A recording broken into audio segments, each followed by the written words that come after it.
కదా. అలాగే జ్ఞానము అనేది దేని నుంచి మనకు అర్థమవుతుంది అని అంటే, ఎప్పుడైతే అంధకారములో నుంచి మనము వెలుగులోనికి వెళతామో, తమసోమ జ్యోతిర్గమయ అంటే చీకటిలో నుంచి, తమస్సు అనగా చీకటి, జ్యోతి అనగా వెలుగులోనికి వెళతామో అప్పుడే మనము జ్ఞానవంతులము అని అనిపించుకుంటాం. అజ్ఞానములో నుంచి జ్ఞానములోనికి తీసుకొని వచ్చేవాడు మన ప్రభు అయిన యేసుక్రీస్తు వారు. లోకములో చీకటి ఉన్నది, వెలుగున్నది, కానీ చీకటి దానిని గ్రహించుకుండెను. కనుక ఎవరైతే వెలుగులోనికి వస్తారో వాళ్ళే జ్ఞానాన్ని అందుకోగలిగిన వారుగా ఉంటారు. ఇక్కడ అంటాడు, యేసుక్రీస్తుని ప్రభువుని తెలుసుకున్న వారు జ్ఞానవంతులై ఉన్నా కూడా కొంతమంది వాళ్ళ యొక్క మూఢత్వాన్ని అనుసరించి ఏం చేశారనంటే వాదాలు పెట్టుకున్నారు. కొంతమంది సువార్త విలువ తెలియక వాళ్ళకు వాళ్ళు వాదాలు పెట్టుకొని కొంతమంది వ్యర్థులైపోయారు. మనం గమనించినట్లయితే చాలాసార్లు, చాలా రోజులు, చాలా సంవత్సరాలు రక్షకుడు కోసం ఎదురు చూసేవాళ్ళు యూదులు ఐగుప్తులో ఉన్నప్పుడు కొన్ని సంవత్సరములు వాళ్ళు ఎదురు చూశారు రక్షకుడు వస్తాడని. ఎందుకనంటే వాళ్ళకి వాగ్దానం ఉంది. ఆ వాగ్దానాన్ని బట్టి వాళ్ళు ఎదురు చూశారు. ఆ వాగ్దానం చూడండి, 15వ అధ్యాయం ఆదికాండం 14వ వచనం. ఆదికాండం 15:14.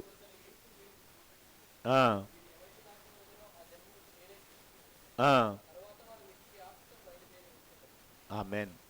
అంటే వాళ్ళకి ఒక వాగ్దానం ఉంది. 430 ఏండ్లు,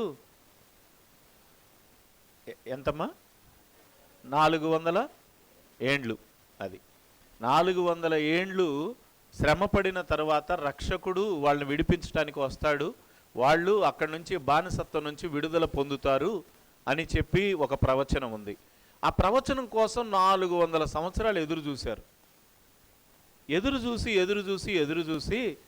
ఎదురు చూసిన రోజు రానే వచ్చింది. మోషే గారు రక్షకుడిగా వచ్చాడు, వాళ్ళందరినీ విడిపించారు. విడిపించబడిన తర్వాత ఇప్పుడు ఐగుప్తులో నుంచి ఎర్ర సముద్రమును దాటి కనాను దేశంలోనికి వెళ్ళటానికి వారు బయలుదేరి వెళ్ళారు. ఈ బయలుదేరి వెళ్ళినప్పుడు మధ్యలో ఆశ్చర్యకార్యాలు, అద్భుతాలు అనేకమైనవి చూశారు కదా. 10 తెగుళ్ళు అక్కడ కనపడతాయి మనకి. ఎర్ర సముద్రం పాయలగుట మనం చూస్తాం. తర్వాత నీరు బండలో నుంచి రావటం చూస్తాం. మన్నా ఆకాశములో నుంచి ఆహారముగా కురిపించబడుట చూస్తాం.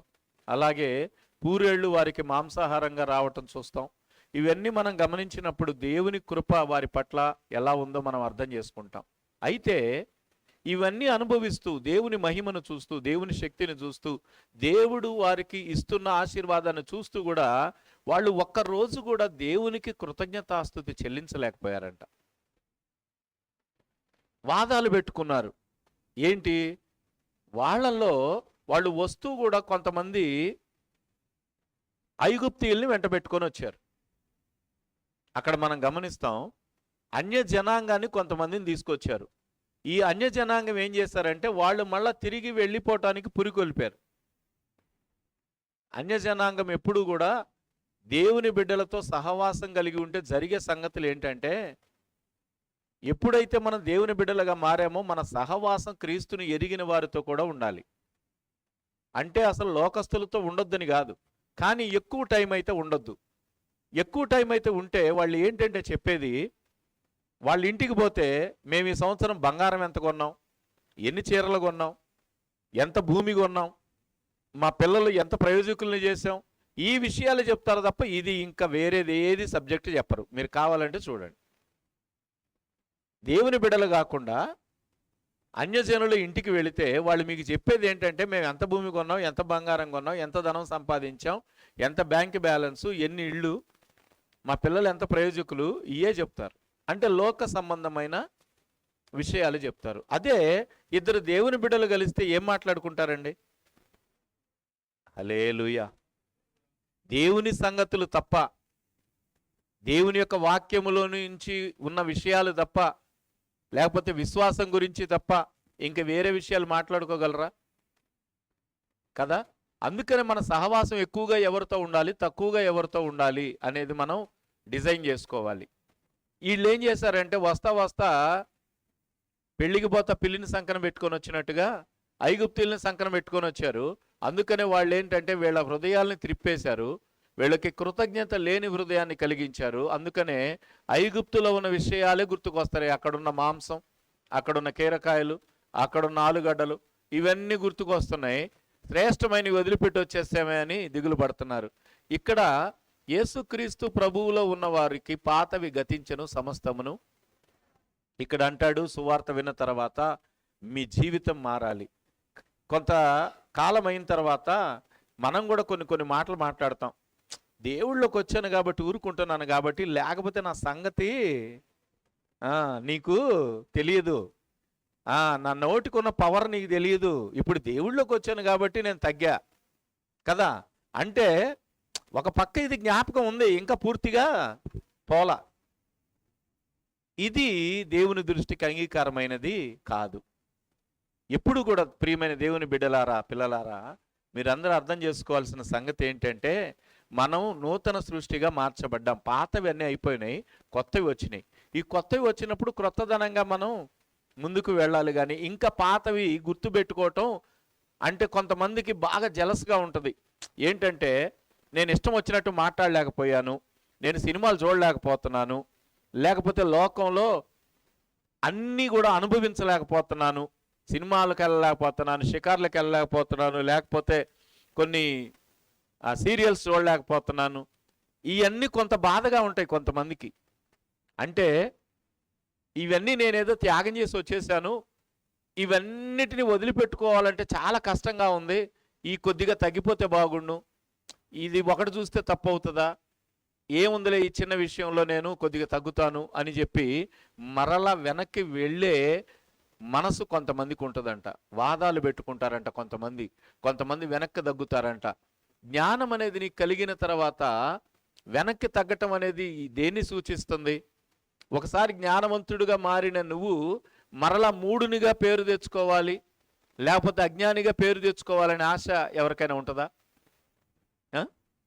ఉండదు. కనుక మనము జ్ఞానవంతులుగా ముందుకెళ్ళాలి కానీ, ఒక నూతన సృష్టిగా మార్చబడి ముందుకెళ్ళాలి కానీ వీటి మీద వాదాలు పెట్టుకొని మళ్ళా వెనక్కి వెళ్ళకూడదు. ప్రతిదానికి కూడా దేవుడు నాకేమి ఇచ్చాడు, నాకేం చేశాడు అని చెప్పి కొంతమంది వాదాలు పెట్టుకుంటూ ఉంటారనమాట. దేవుడు వాళ్ళకి ఇచ్చాడు నాకు ఇవ్వలేదు, వీళ్ళకి చేశాడు నాకు చేయలేదని కొంతమంది వాదాలు పెట్టుకుంటూ, నేను 20 సంవత్సరాల నుంచి దేవుడిని సేవిస్తున్నాను కానీ నాకేమీ కలగలేదు, కొత్తగా వచ్చిన వాళ్ళకి దేవుడు అనేకమైనవి ఇచ్చాడని చెప్పి కొంతమంది వాదాలు పెట్టుకోవటం, ఇచ్చిన వాళ్ళకే ఇస్తాడు అని చెప్పి వాదాలు పెట్టుకోవటం, ఇవన్నీ కూడా మనల్ని జ్ఞానములో నుంచి అజ్ఞానములోనికి నడిపించే సంగతులు. హల్లెలూయా. తర్వాత వచనాలు గనక మనం గమనిస్తే ఇక్కడ 24వ వచనము నుండి చివరి వచనాల వరకు ఉన్న సంగతులను గనక మనం గనక క్రోడీకరిస్తే, ఎవరైతే ఇటువంటి అజ్ఞాన అంధకారమైన మనస్సు కలిగి ఉంటారో వాళ్ళందరూ కూడా ఏం చేస్తారంటే జ్ఞానులమని చెప్పుకొనుచు బుద్ధిహీనులైరి, వారు అక్షయుడగు దేవుని మహిమను క్షయమగు మనుషుల యొక్కయు పక్షుల యొక్కయు చతుష్పాద జంతువుల యొక్కయు పురుగుల యొక్కయు ప్రతిమా స్వరూపముగా మార్చిరి. అంటే జ్ఞానులుగా మారి అజ్ఞానులైన వాడు ఏం చేస్తాడు అని అంటే దేవుని యొక్క స్వరూపాన్ని ఏదైనా చెట్టు రూపంలోకో, లేకపోతే పక్షి రూపంలోకో, లేకపోతే చతుష్పాద జంతువు రూపంలోకో మార్చకూడదు. అంటే కొన్నిసార్లు ఏం చేస్తారంటే హిందువులు ఒక చెట్టు ఉందనుకోండి, ఆ చెట్టుకి పసుపు రాసి బొట్లు పెడితే ఇక ప్రతి ఒక్కడు ఆ చెట్టునే మ్రొక్కుతూ ఉంటాడు. ఇప్పుడు కుక్కనేమో గౌరీ అని పిలుస్తారు, అదే కుక్క గనక మన ఇంట్లోకి వచ్చింది అనుకో ఛాయ్ పో అంటారు. ఇప్పుడు పందిని వరాహం అని చెప్పి కొలుస్తారు, అదే పంది ఇంట్లోకి వస్తే ఊరుకుంటామండి? అంటే అర్థం పర్థం లేని ఆలోచనలతోటి వాటిని సేవించటం. అంటే ఒక జ్ఞానిగా మారిన వాడు వాటిని పూజిస్తే అర్థం పర్థం లేని పనులు చేసిన వాడితో సమానంగా ఎంచబడతాడు. అందుకని అక్కడ అంటున్నాడు, ఎవరైతే దేవుని యొక్క మహిమని ఈ లోకంలో దేనితో పోల్చలేం. ఈ సంగతి మనం చాలా జాగ్రత్తగా జ్ఞాపకం చేసుకోవాలి. చాలామంది డబ్బులు కింద పడి అనుకోండి, డబ్బులు తీసుకొని కళ్ళకి అద్దుకుంటారు. ఈ అలవాటు చాలామందికి ఉంటుంది కదా. ఎందుకు అసలు అలా కళ్ళకి అద్దుకోవటం అనేది ఎక్కడి నుంచి వచ్చిందో మీకు తెలుసా?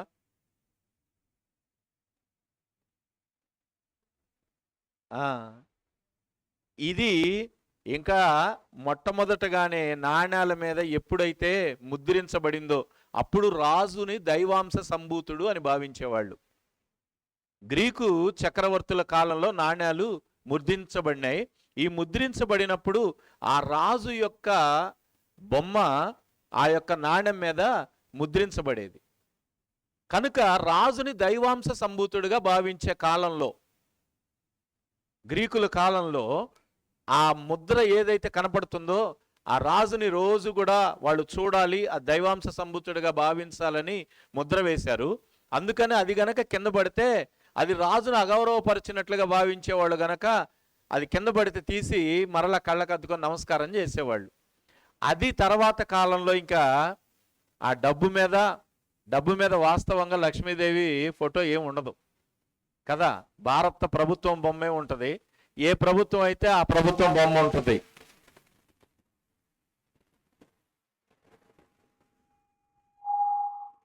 హల్లెలూయా. సడన్ గా పెరిగిపోయింది. హల్లెలూయా. కనుక ఈరోజు ఉన్న ఈ సాంప్రదాయం ఇప్పటిది కాదు, గ్రీకుల కాలంలో నుండి వచ్చింది. దేవునికి స్తోత్రం. ఈ సబ్జెక్టు కూడా చాలా గొప్పగా ఉంటుంది. గ్రీకులు, రోమన్లు, వాళ్ళ యొక్క ఆచారాలు, సిద్ధాంతాలు, వీటన్నిటి గురించి కూడాను నేను రీసెర్చ్ చేశాను.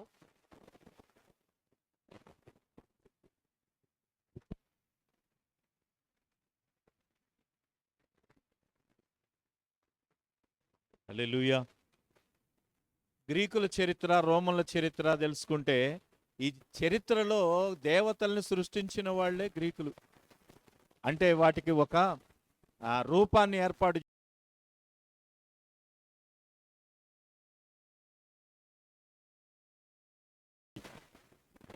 ఈ ఎఫెస్సు చరిత్ర గురించి, ఈ ప్రకటన గ్రంథంలో ఉన్న 7 సంఘాల గురించి మనం ధ్యానం చేసినప్పుడు అక్కడ అనేకమైన గుళ్ళు దర్శనమిస్తాయి. వాటి గురించి చెప్పుకున్నప్పుడు, ప్రకటన గ్రంథం గురించి చెప్పుకుంటే ఖచ్చితంగా అక్కడ గ్రీకుల చరిత్ర అంతా వస్తుంది.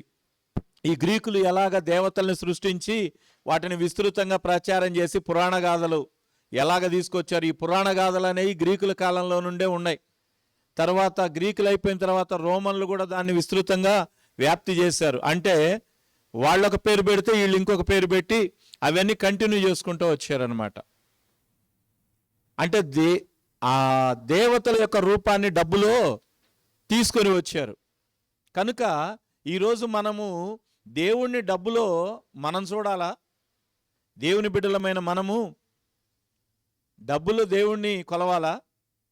లేకపోతే ఏదైనా ఒక గొప్ప, ఇప్పుడు యెరూషలేం వెళ్తాం, యెరూషలేం వెళితే యెరూషలేం ఒక పరిశుద్ధమైన ప్రాంతం, కానీ దానిని బట్టి ఇక్కడే దేవుడు ఉన్నాడు అని చెప్పి మనము దాన్ని పూజించవచ్చా? యెరూషలేముని పూజించవచ్చా? లేకపోతే అక్కడికి వెళ్ళి దేన్నైనా యేసుక్రీస్తు తిరిగిన ప్రాంతాల్లో అక్కడికి వెళ్ళి వాటిని పూజించవచ్చునా? సృష్టించబడిన దానిని దేనిని కూడా మనము పూజించటానికి లేదు. దేవుని యొక్క శక్తిని మనము ఏ యొక్క ప్రాంతములో కానీ, ఏ యొక్క ఆకారములో కానీ, లేదా దేనిలో కానీ ఉంచి మనము దేవుని యొక్క శక్తిని తగ్గించలేము. ఎప్పుడైతే మనం ఆ రీతిగా దేవుని యొక్క శక్తిని ఆపాదించి, వాస్తవానికి హిందువులు ఏం చేస్తారంటే ఒక రాయిని తీసుకొస్తారు, దాన్ని చెక్కుతారు, చెక్కి దానికి గర్భగుడిలో పెట్టి దానికి ప్రాణ ప్రతిష్ఠ చేసి ఇప్పుడు దీనికి మంత్రాలు చదివి ప్రాణం వచ్చింది, దీంట్లో శక్తి ఉందని చెబుతారు కదా. ప్రాణ ప్రతిష్ఠ చేస్తారు. అలాగ చేసి దానికి ఇప్పుడు శక్తి ఉందని చెప్తారు. కానీ మనము అటువంటి వాటిల్లో దేనిలోనైనా దేవుని శక్తిని చూడాల్సిన అవసరం ఉందంటారా? చాలామంది బైబిల్ చూడగానే బైబిల్ దండం పెట్టుకుంటారు. కానుక పెట్టి దగ్గరికి వచ్చి కానుకలేస్తా దండం పెట్టుకుంటారు. కానుకేసి ఇలాగనుకుంటారు. అంటే మీరు దేనిని లక్ష్య పెడుతున్నారు? దేవుని యొక్క శక్తిని దేనిలో కూడా మనం రూపించటానికి లేదు. ఆయన సర్వోన్నతుడు, సర్వశక్తిమంతుడై ఉన్నాడు. ఆయన లోకములో సృష్టించబడిన దేనితోనూ మనము పోల్చలేము. కనుక ఇలా ఎవరైతే పోల్చారో, ఎవరైతే అజ్ఞానముతో పోల్చారో, దేవుడు కూడా వాళ్ళని అపవిత్రతకి అప్పగిస్తాడంట. ఈ విషయాన్ని మీరు తెలుసుకోండి. దేవుని శక్తిని మనం ఎక్కడైతే తగ్గించి ఒక ప్రాంతంలో మనం కూడా ఏం తక్కువ వాళ్ళం కాదు. కొండల మీద దేవుడు ఉన్నాడు, గుట్టల మీద దేవుడు ఉన్నాడని చెప్పేసి ఫలానా ఈ మధ్య మన క్రైస్తవులు కూడా ఏం చేస్తున్నారంటే కొండలను ఆక్రమించుకుంటున్నారు. కొండలను ఆక్రమించుకొని కొండల మీద సిలువలు పెట్టి ఆ కొండ మీదకి పోయి ప్రార్థన చేద్దామని చెప్తున్నారు. చెప్పట్లేదా? కొండ మీద ఉండే దేవుడు కొండ కింద ఉండడా? అంటే క్రొత్తదనం ఏదో ఒకటి చెప్పాలి, ప్రజల్ని ఆకర్షించాలి, ప్రజల్ని అనేక మందిని వారి వైపు తిప్పుకోవాలి అనే ఆరాటం తప్ప ఇంకా వేరే ఏది కాదు. ఆయన కొండలకు కాదు, లోయలకు కూడా దేవుడే అని వాక్యంలో చెప్పబడింది. ఎందుకనంటే మొట్టమొదట యూదులు కాకుండా అన్యజనులుగా ఉన్న రాజులు అనుకునేవాళ్ళంట ఆయన కొండలకే దేవుడు. అందుకనే ఆ కొండలలో ఉన్నప్పుడు వాళ్ళతో మనం పోరాడలేము. ఎందుకనంటే యెరూషలేము కొండల మీద ఉంది కదా. యెరూషలేము అనేది మీకు సబ్జెక్టులో చెప్పుంటారు. యెబూసు అనేది అయోదయ ప్రాంతము, హెబ్రోను, ఇదంతా కూడా కొండల ప్రాంతం. ఈ కొండల ప్రాంతంలో దావీదు ఉన్నప్పుడు వాళ్ళ మీద కొండల మీదకి పోతే ఆ కొండలకి దేవుడు ఆయన. అందుకని మనం వాళ్ళ మీదకి పోతే జయించలేము, కాబట్టి మన కింద యుద్ధం చేద్దాం వాళ్ళతోటి అన్నప్పుడు అప్పుడు అంటాడు కదా దేవుడు, కొండలకు కాదు లోయలకును దేవుడే అని చెప్పటానికి ఇశ్రాయేలు ప్రజల్ని ఆయన గెలిపించిన వాడుగా ఉన్నాడు. ఆమెన్, హల్లెలూయా. కాబట్టి కొండల మీద పెట్టి, సిలువ కొండ మీద పెట్టి మీరు ఆరాధించండి, ఇక్కడ దేవుడు వింటాడు అని అంటే మీరేం చేస్తున్నారంటే ఆ ప్రాంతానికి పవిత్రతని ఆపాదిస్తున్నారు. పవిత్రుడు దేవుడు కానీ స్థలము కాదు. దేవునికి స్తోత్రం కలుగునుగాక. కనుక ఏ ప్రాంతాన్ని కూడా పుణ్యక్షేత్రముగా, గుణదల మేరీమాత పుణ్యక్షేత్రము, సాగరమాత పుణ్యక్షేత్రము, కర్మేలుమాత పుణ్యక్షేత్రము, ఇవన్నీ కూడా ఈ లోకంలో మనోళ్ళు పెట్టినయే కానీ వాస్తవానికి ఏది కూడా దేవుడు తప్ప ఏది కూడా పరిశుద్ధత కాదు. అందుకని ఎవరైతే ఆ పరిశుద్ధతను తగ్గిస్తారో, దేవుని యొక్క మహిమను తగ్గిస్తారో, వాళ్ళ మహిమను కూడా దేవుడు తగ్గిస్తాడు అని చెబుతూ ఇక్కడ తన శరీరములను పరస్పరము అవమానపరచుకున్నట్లు దేవుడు వారిని అపవిత్రతకు అప్పగించెను. అటివారు దేవుని సత్యమును అసత్యమునకు మార్చి సృష్టికర్తకు ప్రతిగా స్పష్టమును పూజించి సేవించిరి. యుగయుగముల వరకు ఆయన స్తోత్రార్హుడై ఉన్నాడు. ఆమెన్. అందువలన దేవుడు తుచ్చమైన అభిలాషలకు వారిని అప్పగించెను. స్త్రీలు సహితము తన స్వాభావికమైన ధర్మమును విడిచి స్వాభావిక విరుద్ధమైన ధర్మమును అనుసరించిరి. అటువలే పురుషులు కూడా స్త్రీ యొక్క స్వాభావికమైన ధర్మమును విడిచి పురుషులతో పురుషులు అవ్యాచ్యమైనది చేయుచు తమ తప్పిదములకు తగిన ప్రతిఫలమును పొందుచు. హల్లెలూయా. ఈరోజు అమెరికాలో ఏం జరుగుతుందండి? లాస్ట్ గవర్నమెంట్లో ఏం జరిగింది? ఎవరైతే స్వలింగ సంపర్కానికి అవకాశం ఇచ్చారు, స్త్రీలను వివాహం చేసుకోవచ్చు, పురుషులు వివాహం చేసుకోవచ్చు, వారి కోరికని మేము గౌరవిస్తున్నాం, కాదు అని అనలేము అని చెప్పి గత గవర్నమెంటు వాళ్ళకి ఆర్డినెన్స్ జారీ చేసింది. కాబట్టి అనేక మంది ఆ లెస్బియన్స్ వివాహాలు చేసుకొని వాళ్ళకి ఇష్టం వచ్చిన విధంగా జీవిస్తున్నారు. దేవుని యొక్క చిత్తానికి ఇది వ్యతిరేకం కాబట్టి ట్రంప్ గారు రాగానే ఏం చేశాడంటే వెంటనే దాన్ని కొట్టేశాడు. కొట్టేసి ఇటువంటి వాళ్ళు ఉద్యోగాల్లో ఉండటానికి వీల్లేదు, గవర్నమెంట్ ఉద్యోగాల్లో లెస్బియన్స్ ఉండటానికి వీల్లేదని ఒక ఆర్డినెన్స్ చేశాడు. తర్వాత వీళ్ళకి గుర్తింపు ఇవ్వటానికి వీల్లేదు, ఇలా జీవించడానికి వీల్లేదు, వీళ్ళని తీసుకెళ్లి జైల్లో పెడతామని చెప్పేసి దేవుని చిత్తానికి వ్యతిరేకమైనది చేయకూడదని చెప్పాడు. ఇటువంటి దేవుని చిత్తానికి వ్యతిరేకమైన పనులు చేయటానికి మొట్టమొదటి కారణం ఏంటి? ఇటువంటి వికారమైన తలంపులు వాళ్ళలో పుట్టడానికి కారణం ఏంటంటే దేవుని మహిమని ఎప్పుడైతే తగ్గిస్తారో వాళ్ళ మహిమని కూడా దేవుడు తగ్గిస్తాడు. పురుషుడికి ఒక మహిమ ఉంది, స్త్రీకి ఒక మహిమ ఉంది. ప్రియమైన వారలారా, దేవుడు మీకు కొన్ని విషయాల్లో ఆధిక్యత ఇచ్చాడు. పురుషులారా మీకు కొన్ని విషయాల్లో ఆధిక్యత ఇచ్చారు. ఎప్పుడైతే దేవుడిచ్చిన ఆధిక్యతని మీరు మరచి దేవుణ్ణి గనక మీ హృదయాల్లో మీరు తగ్గించడం మొదలుపెట్టారో, దేవుడు అన్నిటికీ సరిపోయిన వాడని ఎంచి దేవుని యొక్క స్థానాన్ని పైన ఉంచితే మీ జీవితంలో అన్నిటికీ తలగా మిమ్మల్ని దేవుడు నియమిస్తాడు. నీ ధర్మాన్ని మీరు సక్రమంగా నెరవేర్చగలరు. 100% పురుషత్వానికి మీరు నిదర్శనంగా నిలవగలరు. స్త్రీతత్వానికి మీరు నిదర్శనంగా నిలువగలరు. ఒక గొప్ప ఖ్యాతి మీకు కలుగుతుంది. అలా కాకుండా దేవుని యొక్క శక్తిని ఎవరైతే తగ్గించి చతుష్పాద జంతువుల్లో లేదా చెట్లలో లేకపోతే ప్రాకే పురుగుల్లో వీటన్నిటినీ తీసుకొచ్చి ఇదే దేవుడు అని చెప్తే, దేవుడు కూడా అటువంటి తుచ్చమైన వారిగా మిమ్మల్ని నిలవబెడతాడు. జాగ్రత్త. అందుకనే స్వలింగ సంపర్కులుగా చేస్తాడు. ఇక్కడ వాళ్ళకి కలిగినది ఏదో వాళ్ళు పోగొట్టుకుంటారు, అంతే కదా. పురుషత్వం పోగొట్టుకుంటేనే లెస్బియన్స్గా మారతారు. అలాగే స్త్రీతత్వాన్ని వాళ్ళు పోగొట్టుకుంటేనే వాళ్ళు లెస్బియన్స్గా మారతారు. కనుక వాళ్ళ తత్వాన్ని వాళ్ళు పోగొట్టుకున్నారు. దైవత్వం యొక్క తత్వాన్ని నువ్వు అర్థం చేసుకొని దానికి ఇవ్వాల్సిన విలువ నువ్వు ఇస్తే నీ విలువ కూడా దేవుడు కాపాడతాడు. లేకపోతే నీ విలువని నువ్వు పోగొట్టుకునే వారివిగా ఉంటావు. తర్వాత గమనిస్తే అంటాడు, ఇంకా ముందుకు వెళితే అక్కడ ఏమంటాడంటే, సమాజంలో ఉన్న వ్యక్తులు ఎక్కడి నుంచి వచ్చారో తెలుసా? మరియు వారు తమ మనస్సులో దేవునికి చోటి నొల్లకపోయిరు గనుక చేయరాని కార్యములు చేయుటకు దేవుడు భ్రష్ట మనస్సునకు వారిని అప్పగించెను. అట్టి వారు సమస్తమైన దుర్నీతి చేతను, దుష్టత్వము చేతను, లోభము చేతను, ఈర్ష్య చేతను నిండుకొని మత్సరము, నరహత్య, కలహము, కపటము, వైరమును వాటితో నిండిన వారై కొండ్రగాండును, అపవాదకులను, దేవద్వేషులను, హింసకులను, అహంకారులను, బింకములాడువారును, చెడ్డవాటిని కల్పించువారును, తల్లిదండ్రులకు అవిధేయులను, అవివేకులను, మాట తప్పువారును, అనురాగరహితులను, నిర్దయులు నైరి. ఎవరు వీళ్ళందరూ? దేవుని మహిమని ఎవరైతే తగ్గించారో వాళ్లే వీరందరూ.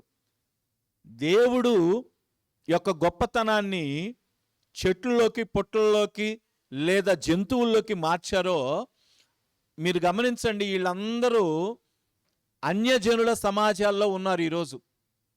దేవద్వేషులుగా, అనురాగరహితులుగా, నిర్దయులుగా, కొండెములాడువాండ్రుగా, హత్యలు చేసేవాళ్ళుగా ఎవరున్నారు? ఎవరైతే దేవునిని తమ హృదయాల్లో తగ్గిస్తారో, ఎవరైతే దేవుని మహిమకు చెల్లించలేకపోతారో, అంటే దేవుని గొప్ప వ్యక్తిగా ఆరాధించలేకపోతారో వాళ్ళకి ఖచ్చితంగా దేవుడు వాళ్ళని తగ్గిస్తాడు. ఎలా తగ్గిస్తాడు అని అంటే, ఇదిగో ఇక్కడ రాయబడిన వారందరూ కూడా ఎవరు అని అంటే, జ్ఞానం ఎరిగి తప్పిపోయిన వాళ్ళు, మూర్ఖులు, మూడులు, లేదా దేవునికి ఇవ్వాల్సినటువంటి మహిమను దేవునికి ఇవ్వలేకపోయిన వాళ్ళందరినీ దేవుడు ఏ లిస్టులో వేశాడో మీరు ఒకసారి చూస్తే మీకు ఇప్పుడు అర్థమవుతుంది. మీరు ఎటువంటి స్టాండింగ్ తీసుకోవాలో మీకు అర్థమవుతుంది. మీరు ఎటువంటి స్థితిలో దేవుని మహిమపరచాలో మీకు అర్థమవుతుంది. దేవునికి ఇవ్వవలసిన స్థానం ఏంటో మీకు అర్థమవుతుంది. చాలాసార్లు మనం ఏం చేస్తామంటే, దేవునికి ఇవ్వవలసిన స్థానాన్ని మనం ఖచ్చితంగా మన హృదయాల్లో మనం నిర్దేశించలేం. ఇప్పుడు నేను ఈ ప్రశ్న మిమ్మల్ని అడిగితే, దేవుడికి మీ హృదయంలో ఉన్న స్థానం ఎంత అని అడిగితే మాట వరుసకి మీరు చెప్పవచ్చు, నా అన్నిటికన్నా పైన ఆయనే ఉన్నాడండి అని చెప్పొచ్చు. కానీ మీ తల్లిదండ్రులు మిమ్మల్ని ఇన్ఫ్లుయెన్స్ చేయట్లేదా? మీ ఫ్రెండ్స్ మిమ్మల్ని ఇన్ఫ్లుయెన్స్ చేయట్లేదా? మీ తోటి వారు మిమ్మల్ని ఇన్ఫ్లుయెన్స్ చేయట్లేదా? మరి ఇన్ఫ్లుయెన్స్ చేస్తున్నప్పుడు అప్పుడు దేవుని యొక్క చిత్తాన్ని కాకుండా నీ స్నేహితుడి యొక్క ఇన్ఫ్లుయెన్స్కి నువ్వు లోబడుతున్నావు కదా. ఇన్ఫ్లుయెన్స్కి లోబడినప్పుడు నువ్వు ఇలాగ అడుగుతున్నావా, ప్రభువా ఇది నీ చిత్తమా కాదా, ఇది నా స్నేహితుని ద్వారా ఒక ఆలోచనలో తీసుకొచ్చావు, ఇది నీకు ఇష్టమేనా అని అడుగుతున్నావా? అడిగినప్పుడు ఖచ్చితంగా అప్పుడు నీవు నీ హృదయమంతటిలో ఆయన అధికారానికి ఒప్పుకుంటున్నావు అని. ఆమేన్. అలా కాకుండా నా స్నేహితుడు ఒక మంచి ఆలోచన చెప్పాడు, ఇది దేవుని చిత్తమేమో అని చెప్పి అనుకొని చేయటం అనేది దేవునిని మహిమపరచడం అనేది కాదు. హల్లెలూయా, హల్లెలూయా, దేవునికి స్తోత్రం కలుగునుగాక. హల్లెలూయా. నీ యొక్క జీవితంలో ఆయన అధికారం అంతటికి ఒప్పుకోవటం అంటే ఏంటి? నీ తల్లిదండ్రుల కన్నా, నీ రక్త సంబంధుల కన్నా, నీ బిడ్డల కన్నా, నీకు అయిన వారందరికన్నా కూడా ఆయన మాటకి ఎక్కువ ప్రయారిటీ ఇవ్వటం. ఎప్పుడైతే నువ్వు అటువంటి ప్రయారిటీ ఇస్తావో దేవుడు కూడా నీకు అటువంటి ప్రయారిటీ ఇస్తాడు. సంఘములో నీకు ప్రయారిటీ ఇస్తాడు. కుటుంబంలో నువ్వు తలగా ఉంటావు, సంఘములో తలగా ఉంటావు, స్నేహితుల్లో తలగా ఉంటావు, అందరిలో తలగా ఉంటావు. ఎప్పుడు అనంటే దేవుని మహిమను ఆయనకు చెల్లించినప్పుడు మాత్రమే. హల్లెలూయా. ఇలా చెల్లించకపోతే ఖచ్చితంగా ఇదిగో ఇక్కడ రాయబడిన లిస్ట్ ఒకటి ఉంది కదా, అటువంటి వారిలో ఒక్కడిగా నువ్వు చేర్చబడతావు. దేవునికి స్తోత్రము కలుగును గాక. హల్లెలూయా. చివరి వచనం చదువుదాం. ఇట్టి కార్యములను అభ్యసించువారు మరణమునకు తగినవారు. చదువమ్మా. న్యాయ విధిని బాగుగా ఎరిగియుండియు వాటిని చేయుచున్నారు.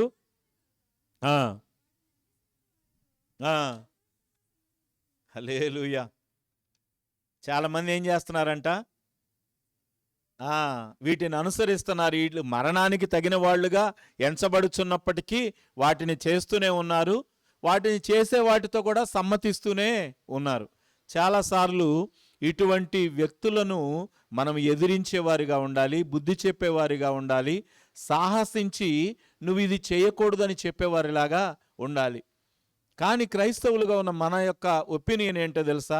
ఏమోనండి, వాడిష్టం వాడిది, నేను చెబితే నన్ను ఏమన్నా అనుకుంటాడేమో, నన్ను తిడతాడేమో, లేకపోతే నా యొక్క గొప్పతనాన్ని నేను కోల్పోతానేమో. ఒక స్నేహితుడు తప్పు మార్గంలో ప్రయాణం చేస్తున్నాడు అనుకోండి, మీ స్నేహితుడు, మీరు చెప్పాల్సిన అవసరం ఉందా లేదా? సరిచేయాలి. ఆ సరిచేసే శక్తిని దేవుడు నీకు ఇచ్చాడు. ఎప్పుడైతే నువ్వు సరి చేస్తావో అప్పుడు దేవుని యొక్క కృప అమితంగా నీ మీద నిలిచి ఉంటుంది. అలా కాకుండా నేను చెబితే వాడు వింటాడా, నా మాట గౌరవిస్తాడా, నేనంటే లెక్కలేదు వాడికి, నేను ఎందుకు నా గౌరవాన్ని పోగొట్టుకోవటం అని చెప్పి చాలామంది మౌనంగా ఉంటారు. ఏమోనండి వాడి సంగతి నాకు తెలియదు అని.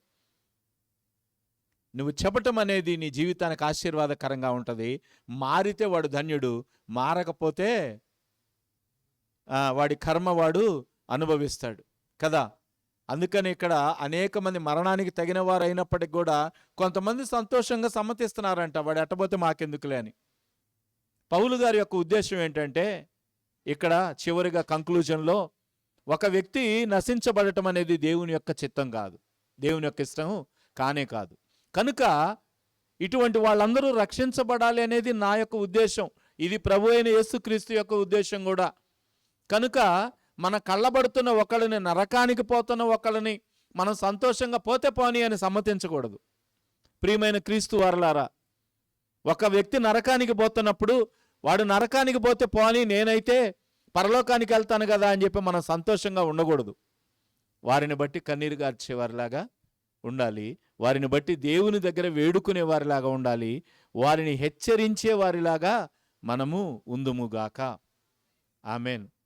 1వ అధ్యాయం ముగించుకొని 2వ అధ్యాయంలోనికి వెళుతున్నాం మనం. ఇక్కడ ఈ 2వ అధ్యాయం అనేది ఏ యొక్క స్పెసిఫికేషన్ని మనకి తెలియజేస్తుంది అని అంటే,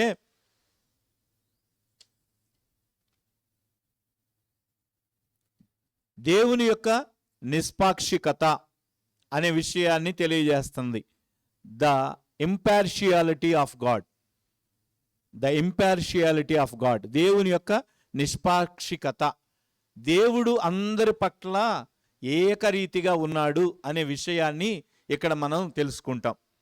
దీంట్లో గనక మనం గమనిస్తే మొట్టమొదట వచనములో, కాబట్టి తీర్పు తీర్చు మనుష్యుడా, నీవెవరవైనను సరే నిరుత్తరుడవై ఉన్నావు. దేని విషయములో ఎదుటి వారికి తీర్పు తీర్చుచున్నావో దాని విషయములో నీవే నేరస్తుడవని తీర్పు తీర్చుకొనుచున్నావు. ఏలైనగా తీర్పు తీర్చు నీవును అట్టి కార్యములనే చేయుచున్నావు కావా? అట్టి కార్యములు చేయు వారి మీద దేవుని తీర్పు సత్యమును అనుసరించినదే అని ఎరుగుదుము. అట్టి కార్యములు చేయు వారికి తీర్పు తీర్చుచు వాటినే చేయుచున్న మనుష్యుడా, నీవు దేవుని తీర్పు తప్పించుకొందువని అనుకొందువా? ఇక్కడ ఇన్ని విషయాలు రాసినప్పుడు వాస్తవానికి మనకి చాలా కన్ఫ్యూజన్గా ఉంది కదా. కాబట్టి ఇక్కడ పౌలు గారు దేని గురించి మాట్లాడతాడంటే, నీవు అవతల వ్యక్తికి న్యాయం తీరుస్తున్నప్పుడు నువ్వు తీర్చే తీర్పు న్యాయమైనది కాదు. ఎందుకనగా న్యాయము తీర్చే నీవు కూడా అటువంటి తప్పులనే చేయొచ్చు, శిక్షార్హమైన స్థితిలో ఉండగా నీవు చెప్పిన తీర్పు న్యాయముగా ఉండదు. ఎందుకనగా ఏ పాపము లేని వ్యక్తి మాత్రమే తీర్పు ఇవ్వటానికి యోగ్యుడు, అనగా దేవుడొక్కడే తీర్పు తీర్చుటకు అర్హుడు అని చెప్పుట దీని యొక్క ప్రధానమైన ఉద్దేశం. ఇక్కడ ఈ మాట చెప్పడానికి ప్రధానమైన ఉద్దేశం ఏంటంటే, దేవుడు ఒక్కడే తీర్పు తీర్చాలి. మనం తీర్పు తీర్చినంత మాత్రాన మనం నీతిమంతులము కాలేము, తీర్పు తీర్చబడిన వాడు అయోగ్యుడు కూడా కాదు అని అంటున్నాడు. ఎందుకు ఈ మాట చెప్తున్నాడంటే, ఇప్పుడు ఒక వ్యక్తికి తీర్పు తీర్చే నీవు అటువంటి పనులనే చేయిస్తున్నావు కదా. ఇప్పుడు చాలామందిని మీరు చూస్తున్నారు, లంచాలు తీసుకుంటే జైల్లో పెడతారు, జడ్జి గారు అటువంటి తీర్పులు ఇస్తాడు. మరి తీర్పు తెప్పే జడ్జి గారులు ఎంతమంది లంచాలు తీసుకొని న్యాయాన్ని తిప్పుతున్నారు? చాలామంది అరెస్ట్ అయ్యారు కదా జడ్జీలు, చాలామంది వాళ్ళు కూడా ప్రాసిక్యూట్ చేయబడి జైల్లో వేయబడ్డారు కదా. ఇప్పుడు వీళ్ళు చెప్పిన న్యాయము దేనిని అనుసరించి? వాళ్ళు న్యాయవంతులైనందువలన, వాళ్ళు న్యాయంగా ఉంటే అవతల వ్యక్తులకి న్యాయం తీరిస్తే మంచిదే. కానీ వీళ్ళు న్యాయవంతులు కాదే, ఈ జడ్జీలు నీతిమంతులు కాలేకపోయారు కదా. కానీ వాళ్ళ జీవితంలో ఎంతోమంది లంచగొండలకి వాళ్ళు శిక్ష వేశారు. కాబట్టి ఇది ఎలా కరెక్టు? కాబట్టి మనం ఒక పాపములో ఉన్నప్పుడు మనం నీతిమంతులుగా మారిపోయి అవతల వ్యక్తులకి తీర్పు తీర్చడం అనేది కరెక్ట్ కాదు. కాబట్టి దేవుడొక్కడే తీర్పు తీర్చటానికి సరిపోయిన వాడు, ఎందుకంటే ఆయనలో ఏ పాపము లేదు, కనుక ఆయన తీర్పు తీర్చటానికి యోగ్యుడు అని చెప్పబడింది. ఇది మనం సహజంగా న్యాయ సంబంధమైన విషయాల గురించి కాదు, అంటే లా కోర్ట్స్ గురించి కాదు ఇది రాయబడింది. సంఘాలలో జరుగుతున్న విషయాలను గురించి మాత్రమే ఇది చెప్పబడుతుంది. దేని గురించి చెప్పబడుతుంది ఇది అంటే, దేవుని గురించి, దేవుని ప్రేమ అర్థం చేసుకోలేక తప్పుగా అన్వయించి వారు నమ్మిన విషయాలే సరైనవని చెప్తూ వాటినే తాము అనుసరిస్తూ అవి అనుసరించిన వారికి చెడ్డ తీర్పులు తీరుస్తూ ఉండే సమాజాన్ని గురించే ఇక్కడ పౌలు గారు మాట్లాడుతూ ఉన్నారు. అంటే సంఘాల్లో ఏదైతే జరుగుతుందో ఆ సంఘాలలో అనుసరించి, ఒక మాటను అనుసరించి చేస్తున్న కార్యాలను బట్టి ఇక్కడ పౌలు గారు మాట్లాడుతున్నాడు. ఒక వ్యక్తిని అనుసరించి ఒక కూటమి, అంటే కొంతమంది వ్యక్తులు నడుస్తుంటే అది కాదు, ఇది తప్పు, ఈ మార్గంలో మేము నడవమని అవతల వ్యక్తులు అన్నారనుకోండి. ఒక సంఘంలో కొంతమంది ఉన్నారు, ఒక 70 మంది పాస్టర్ గారు చెప్పిన మాట సరైందే అని చెప్పి ఆయన అనుసరించి నడుస్తున్నారు. వేరొక 30 మంది వ్యక్తులు ఆ పాస్టర్ గారు చెప్పిన దాంట్లో కొంచెం తప్పు ఉంది, దీన్ని మేము అంగీకరించలేము అన్నారు. ఇప్పుడు ఈ 30 మందికి ఈ 70 మంది ఏమని తీర్పు తీరుస్తున్నారు? వీళ్ళు ఎదురు తిరిగే వాళ్ళుగా ఉన్నారు, వీళ్ళు దేవుని మాటకి లోబడేవారిగా ఉండట్లేదు, అందుకని వీళ్ళ మార్గం సరైంది కాదు అని చెబుతూ తీర్పు తీర్చేవాళ్ళలాగా ఉన్నారు.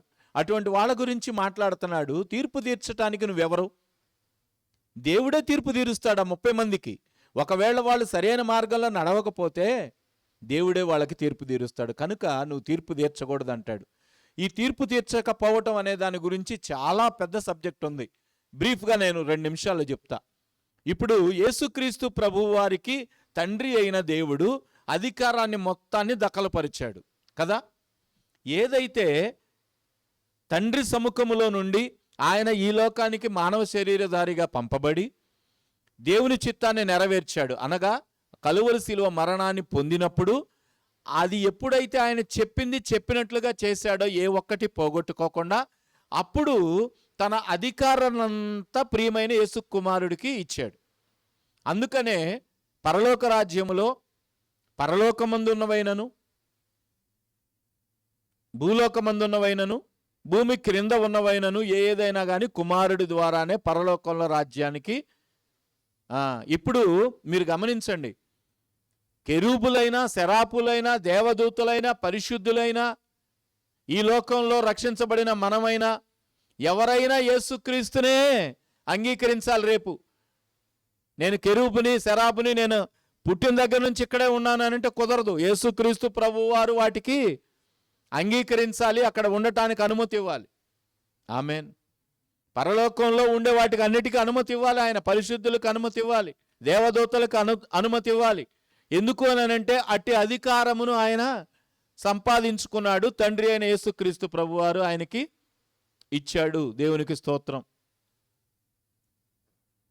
ఇట్టి అధికారము కలిగిన వాడై ఈ లోకానికి వచ్చిన ఆయన, తీర్పు తీర్చే అధికారము కలిగి ఉన్న ఆయన, తీర్పు తీర్చే అధికారం కూడా రేపు కుమారుడైన యేసుక్రీస్తుకి ఇవ్వబడింది. ఇప్పుడు ఆయన తీర్పు తీర్చే అధికారం ఉంది, కానీ ఆయన తీర్పు తీరుస్తున్నాడా? తండ్రి వలన నాకు సంక్రమించింది, ఇంత గొప్ప అధికారం నాకు వచ్చింది కాబట్టి నేను మీకు తీర్పు తీరుస్తానని చెప్పాడా? తీర్పు తీర్చడం అనేది నాకు అవసరం లేదు, నేను దీనిని ఎవరికి ఇచ్చానంటాడు? నా యొక్క శిష్యులకే నేను ఇచ్చేసానంటాడు. దేవునికి స్తోత్రం. నువ్వు ఎవరి పాపాలైతే బంధిస్తారో మీరు, వారి పాపాలు బంధించబడతాయి. ఎవరినైతే విడిపిస్తారో వారి పాపాల నుంచి వారు విడిపించబడతారు. ఇట్టి అధికారాన్ని దేవుడు తనకు తానుగా ఉంచుకోక ఆయన పరిశుద్ధులకి శిష్యులకి ఇచ్చేశాడు. దేవునికి స్తోత్రం.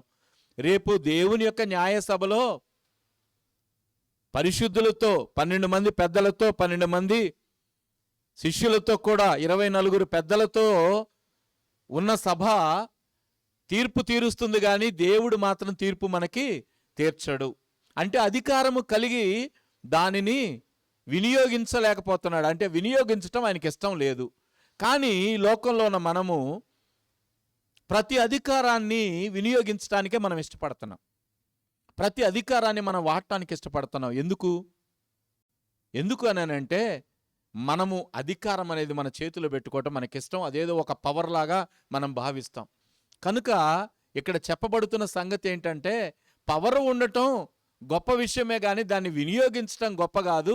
దాన్ని దాచిపెట్టుకోవటం అంటే అది ఇతరులకు ఇవ్వటం అనేది చాలా గొప్ప సంగతి. యేసుక్రీస్తు ప్రభువారు ఈ విషయాన్ని మనకి తెలియజేస్తున్నారు. గనుక మనం ప్రతిదానికి తీర్పు తీర్చేవారిలాగా మనము ఉండకపోవుదుముగాక. ఆమెన్. చాలామంది ఎప్పుడైతే మనము శిక్ష, దేవుని యొక్క వాక్యంలో ఏం రాయబడి ఉన్నది? మీరు తీర్పు తీర్చకుడి, అప్పుడు మిమ్మును గూర్చి తీర్పు తీర్చబడదు. మనం ఎప్పుడైతే అధికారాన్ని వదులుకుంటామో అప్పుడు మనకు ఆ గొప్పతనం అనేది ఆపాదించబడుతుంది అనే విషయాన్ని ఇక్కడ మనం చూస్తాము. తర్వాత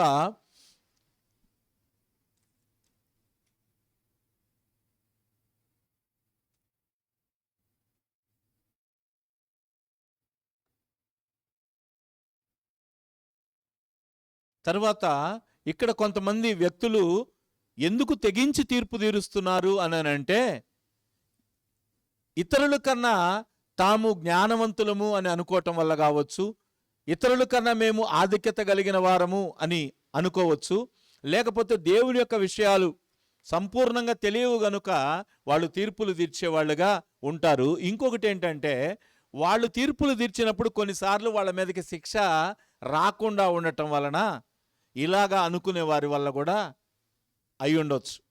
అంటే వాళ్ళొక సక్రమమైన తీర్పు కాకుండా అక్రమమైన తీర్పు తీర్చినప్పుడు వాళ్ళ మీదకి ఏది కూడా తీర్పు రాకుండా ఉన్నప్పుడు కొన్నిసార్లు అంటారు, ఇదిగో మేము అక్రమమైన తీర్పు తీర్చినా మా మీదకి శిక్ష రాలేదు కదా, కాబట్టి ఇప్పుడు మేము తీర్చిన తీర్పు సక్రమమైనదే అని చెప్పే ఉద్దేశం కలిగిన వాళ్ళుగా కూడా సంఘాలలో ఉన్న కొంతమంది వ్యక్తులు ఉంటారు. వాస్తవానికి న్యాయసూత్రం ఏంటంటే, దేవుని యొక్క తీర్పు ఎప్పుడు వస్తుంది? ఒక చిన్న తప్పు చేయగానే వచ్చేస్తుందా? చెప్పండి. దొంగతనం చేసేవాడు చేస్తూ ఉంటాడు. వాడు పట్టుబడినప్పుడు మొట్టమొదట కాలేజీ పిల్లలు ఏదైనా గొడవ చేశారనుకోండి, ముందు వాళ్ళ లైఫ్ అంతా స్పాయిల్ అయిపోద్దని ముందు తీసుకెళ్ళి భయపెట్టి వదిలేస్తారు పోలీస్ స్టేషన్లో. తర్వాత ఎవడైనా తలలు బగలు కొట్టారనుకోండి, పెద్దవాళ్ళని పిలిపించి హెచ్చరించి మందలించి మీ పిల్లల్ని అదుపులో పెట్టుకోండి, మేము గనక కేసు ఓపెన్ చేసామంటే మీ పిల్లల జీవితాలు, అమ్మాయిలను గొడవ చేశారనుకోండి బైండ్ ఓవర్ కేసు పెట్టి భయపెడతారు, కొంచెం బైండ్ ఓవర్ కేసు పెడతాము అని చెప్పి. ఇక అన్నిటికీ తెగించి ఇష్టానుసారంగా చేస్తున్నారు అనుకోండి, అప్పుడు ఏం చేస్తారు? రౌడీ షీటు ఓపెన్ చేస్తారు కదా. రౌడీ షీట్ ఓపెన్ చేసినప్పుడు ఇక వాడు ప్రతిరోజు పోయి పోలీస్ స్టేషన్కి వెళ్ళి సంతకం పెట్టాలి. అలాగే ఈ యొక్క స్థితి రావటానికి కొన్ని రోజుల వ్యవధి అనేది వస్తుంది. అంటే వాడు తప్పు చేయట్లేదని అర్థం. చేస్తున్నాడు కానీ ఎక్స్క్యూజ్ చేయబడుతున్నాడు. తప్పు చేస్తున్నాడు కానీ క్షమించబడుతున్నాడు. అలాగే దేవుని ప్రజలకి తీర్పు తీర్చేటప్పుడు అనేక మంది మీద శిక్ష రాకుండా ఉండటానికి కారణం ఏంటంటే దేవుని యొక్క దీర్ఘశాంతం. అంతేగాని వాడు యోగ్యుడయ్యాడనో, లేకపోతే వాడు తీర్చిన తీర్పు సక్రమమైందనో, వాడు కరెక్ట్గా చేశాడని కాదు. ఇక్కడ దేవుడు కొంత సంయమనం పాటిస్తాడు. శిక్ష విధించటానికి దేవుడు సంయమనం పాటిస్తాడు. ఆ సంయమనం పాటించటం అనేది దీర్ఘశాంతానికి, దేవుని యొక్క సహనానికి సూచన. ఎందుకు ఈ సహనము, ఈ దీర్ఘశాంతం అంటే వాడు చేసిన తప్పు వాడు తెలుసుకొని వాడు మారాలి అనే ఉద్దేశం కలిగిన వాడై ఉంటాడు. దేవుడు ఎప్పుడు కూడా తప్పు చేస్తే వాడి తప్పు వాడు తెలుసుకోవాలి, వాడు మారు మనసు పొందాలి అనే ఉద్దేశం కలిగిన వాడుగా ఉంటాడు. అంతేగాని ప్రతిదానికి నేను శిక్షే విధించి మారు మనసు తీసుకొస్తాను అని చెప్పడు. మన ఈ మధ్య మనం గమనించాం, కాలిఫోర్నియాకి సంబంధించిన ప్రాంతంలో, అమెరికాలో అక్కడ అన్నీ కూడా కాలిపోవటం జరిగింది. కాలిపోవటం జరిగినప్పుడు అక్కడ ఏంటి దానికి సంబంధించి అని అంటే, అంతకుముందు వారంలో జరిగిన ఒక చిన్న సంఘటనని చాలామంది ఎత్తి చూపారు. ఏమిటి అని అంటే, దేవుడు అంటే ఎంతమందికి ఇష్టం, తల్లిదండ్రులు అంటే ఎంతమందికి ఇష్టం, మీ లైఫ్ పార్ట్నర్ అంటే ఎంతమందికి ఇష్టం, పిల్లలంటే ఎంతమందికి ఇష్టం అంటే ఒక్కళ్ళు కూడా దేవుడు అంటే మాకు ఇష్టము అని చెప్పలేదంట. 0 మార్కులు వచ్చినాయి అంట. అందుకని అక్కడ దేవుని కోపం వచ్చింది, అందుకని అవన్నీ తగలబడిపోయినాయి, దేవుని ఉగ్రత చూపించాడు అని చెప్పి చాలామంది మాట్లాడారు. వాస్తవానికి ఇది మనం అలాగ చెప్పకూడదు, కానీ కొంతమంది ప్రేరేపించబడిన వాళ్ళే చెప్పారు. అయితే చెప్పటం కూడా కొంత ప్రయోజనకరమైంది. ఎందుకనంటే ఎప్పుడైతే అది చెప్పారో ఇప్పుడు ఆ ప్రాంతంలో ఉన్న వాళ్ళందరూ కూడా అనేక మంది మరలా తిరిగి బాప్తిసం తీసుకుంటున్నారు. ఇలా జరగటానికి కారణం కూడా ఒకటి, పరిశుద్ధాత్మ దేవుడు నా హృదయంలో తెలియజేసిన సంగతి ఏంటంటే, అమెరికాలో వేగంగా చర్చిలన్నీ మూతబడిపోతున్నాయి. అమెరికాలో క్రైస్తవ్యం అనేది తగ్గిపోతూ వస్తుంది. మీకు తెలుసా? మనకు ఒకప్పుడు వాళ్ళు మిషనరీలను ఇక్కడికి పంపించారు. ఈరోజు మనం మిషనరీలుగా మారి అక్కడికి వెళ్లాల్సిన పరిస్థితి వచ్చింది. ఇది మీరందరూ అర్థం చేసుకోవాలి. క్రైస్తవ సమాజమా, ఈరోజు వాళ్ళు విశ్వాసపు స్థాయిలో లేరు. ఎందుకంటే ఈ విశ్వాసం అనేదాన్ని మనం శోధిస్తున్నాం కానీ వాళ్ళు శోధించటం లేదు. ఈరోజు దేవుని యందు విశ్వాసము నాకు అంతకంతకు ఎలా రెట్టింపు అవుతుంది అని అంటే, దేవుని యొక్క లేఖనాలను తెలుసుకోవటం ద్వారా, వాటిని శోధించటం ద్వారా ఇంకా విశ్వాసం బలపడుతుంది. ఇందాక డాడీ ఒక మాట చెప్పారు, తెలుసుకోవటం వేరు, చదవటం వేరు, చూడటం వేరు. టర్కీకి వెళ్తే అసలు విశ్వాసం అంటే ఏంటో అసలు మనకు అప్పుడు అర్థమవుతుంది అని చెప్పారు. దేవునికి స్తోత్రం. టర్కీకి గనక వెళ్ళి మనం అక్కడ చూస్తే అన్నా అసలు విశ్వాసం అంటే ఏంటో ఇంకొక స్థాయిలో మనకు అర్థమవుతుంది అని చెప్పారు. దేవునికి స్తోత్రం. అద్భుతమైన సేవ పౌలు గారు చేశారు. వాస్తవానికి నేను వెళ్ళకపోయినా కూడా అటువంటి అనుభూతినే నేను కలిగి ఉన్నాను.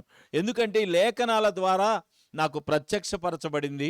వాస్తవానికి పౌలు గారి ఆత్మ నన్ను ఆవేశించి నాకు గనక ఈ విషయాలన్నిటినీ తెలియజేయకపోతే నేనైతే దీనిని పూర్తి చేయడానికి నాకు శక్తి లేదని నాకు ఖచ్చితంగా తెలుసు.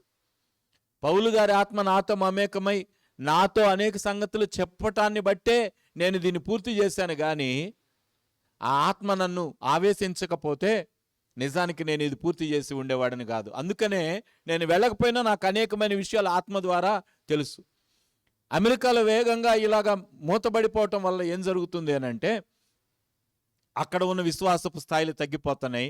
ఈరోజు వచ్చే తరాలు ఇక దేవునికి దూరంగా, అంటే వాళ్ళు ఏదో మిగతా కార్యాలకి, అంటే వీకెండ్ వచ్చిందంటే సముద్రం వైపు వెళ్ళటం, లేకపోతే ఇంకా వాళ్ళు సంతోషంగా ట్రిప్స్ వేసుకోవటం, ఎంజాయ్ చేయటం అనేది మొదలుపెట్టారు. కానీ దేవుని సన్నిధిలోకి వెళ్ళట్లేదు. అసలు వెళ్ళినా వాళ్ళు 1 గంటే, ఎక్కువసేపు ఉండరు. వాళ్ళకంతా టైం బాండ్. అటువంటి టైం బాండ్లో వాళ్ళు ఏం తెలుసుకుంటారు దేవుణ్ణి? అందుకనే వాళ్ళు దూరం అయిపోయారు. కానీ ఈరోజు మనము ఆదిమ సంఘాలలో 3-4 గంటలు దేవుని సన్నిధిలో ఉండేవాళ్ళం కాబట్టి ఇప్పుడు మనకు బలమైన బీజాలు ఉన్నాయి. దేవునికి స్తోత్రం. మీరు 3-4 గంటలు దేవుని యొక్క క్లాసులో కూర్చోడానికి శక్తి ఉంది అని అంటే వాస్తవానికి రేమ వాళ్ళు బోధిస్తే 50 నిమిషాల కన్నా ఎక్కువ బోధించడానికి లేదు. తర్వాత మళ్ళీ బ్రేక్ ఇస్తారు, మళ్ళీ పెడతారు. 50 నిమిషాల కన్నా ఎక్కువ వినలేరు అనేది, కూర్చోలేరు అనేది వాళ్ళ యొక్క ఉద్దేశం. ఎందుకంటే వాళ్ళు అమెరికా వాళ్ళు కాబట్టి. కానీ మన భారతీయుల సాంప్రదాయం ఏంటంటే 4 గంటలైనా 5 గంటలైనా దేవుని యొక్క వాక్యం వినటం, దేవుని ఆరాధించటం, ఇవన్నీ మన జీనియాలజీలో నుంచి వచ్చినాయి. దీన్ని కాపాడుకోవటం అనేది మనకెంతో శ్రేష్టం. అంతేగాని 50 నిమిషాల్లో ముగించాలి, అరగంటలో ముగించాలి, 30 గంటలో ముగించాలి అనే భేషజాలు మనం పెట్టుకోకుండా, అటువంటి ఉద్దేశాలు మనం పెట్టుకోవద్దు. అది ఎప్పుడైతే మనకుందో, ఇప్పుడు కొంతమంది తీసుకొస్తున్నారు, దీన్ని కూడా చొప్పిస్తున్నారు బలవంతంగా. 30 గంట కన్నా ఎక్కువగా చెప్పకూడదండి, చెబితే వాళ్ళ మనసులోకి వెళ్ళదండి, ఎక్కువ అట్రాక్టివ్గా ఉండదండి, బాగా వాళ్ళలో ఒక ఉత్తేజాన్ని నింపదండి, మొనాటనీగా మారుతుందండి అని చెప్పేవాళ్ళు ఉంటారు. ఈ 30 గంటలో నేను ఏం బోధిస్తాను, మీరు ఏం నేర్చుకుంటారు? దేవుని యొక్క ఉద్దేశం నెరవేరాలంటే కోడి రెక్కల కింద 21 రోజులు ఉంటే గాని కోడి పిల్లగా రూపాంతరం చెందుతుంది. పరిశుద్ధాత్మ మీ మీద పొదగనిదే మీరు ఎలా గొప్పవారుగా అవుతారు, ఎలా పరిశుద్ధాత్మ పూర్ణులుగా ఉంటారు మీరు చెప్పండి?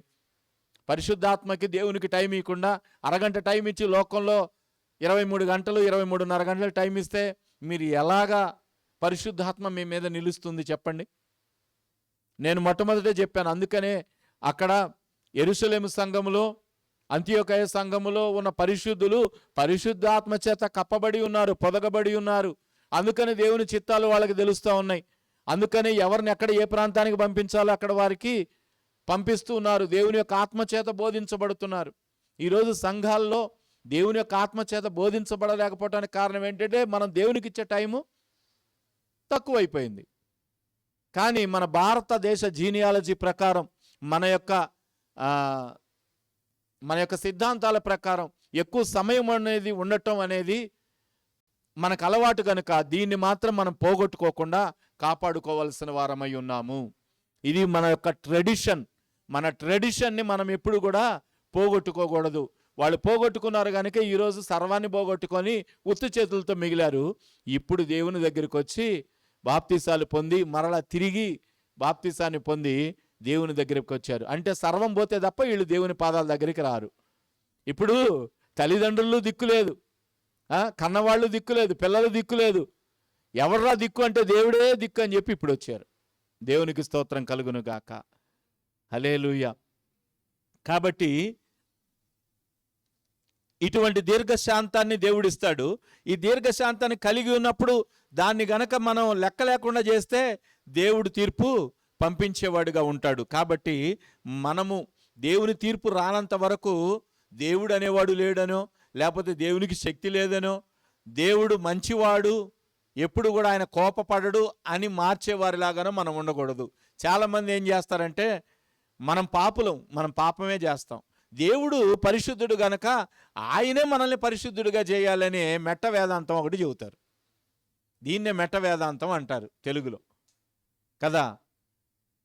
ఈ మెట్ట వేదాంతం ఒకటి చెబుతారు. మనం పాపంలో పుట్టాం, పాపంలో పెరిగాం, పాపంలో మోస్తూ బతుకుతున్నాం గనక ఆయన పరిశుద్ధుడు గనక అన్నీ ఆయనే చేస్తాడులే, మనం యేసును సంపాదించుకుంటే చాలు, ఇక అన్నీ ఆయనే చేస్తాడు. మరి నువ్వేం చేస్తావు? తిని పడుకుంటావా? చాలామంది ఈరోజు యేసుక్రీస్తుని నమ్మితే రక్షణ పొందితే ఇక సర్వం అయిపోయినట్టే అని అనుకుంటున్నారు. కానీ రోమిలకు రాసిన పత్రికలో మీరు ముందుకు వెళ్ళేటప్పటికి చాలా విషయాలు తెలుసుకుంటారు. తర్వాత 7, 8, 9, 10 వచనాలు చూస్తే సత్క్రియ ఓపికగా చేయుచు ఘనత అక్షయత,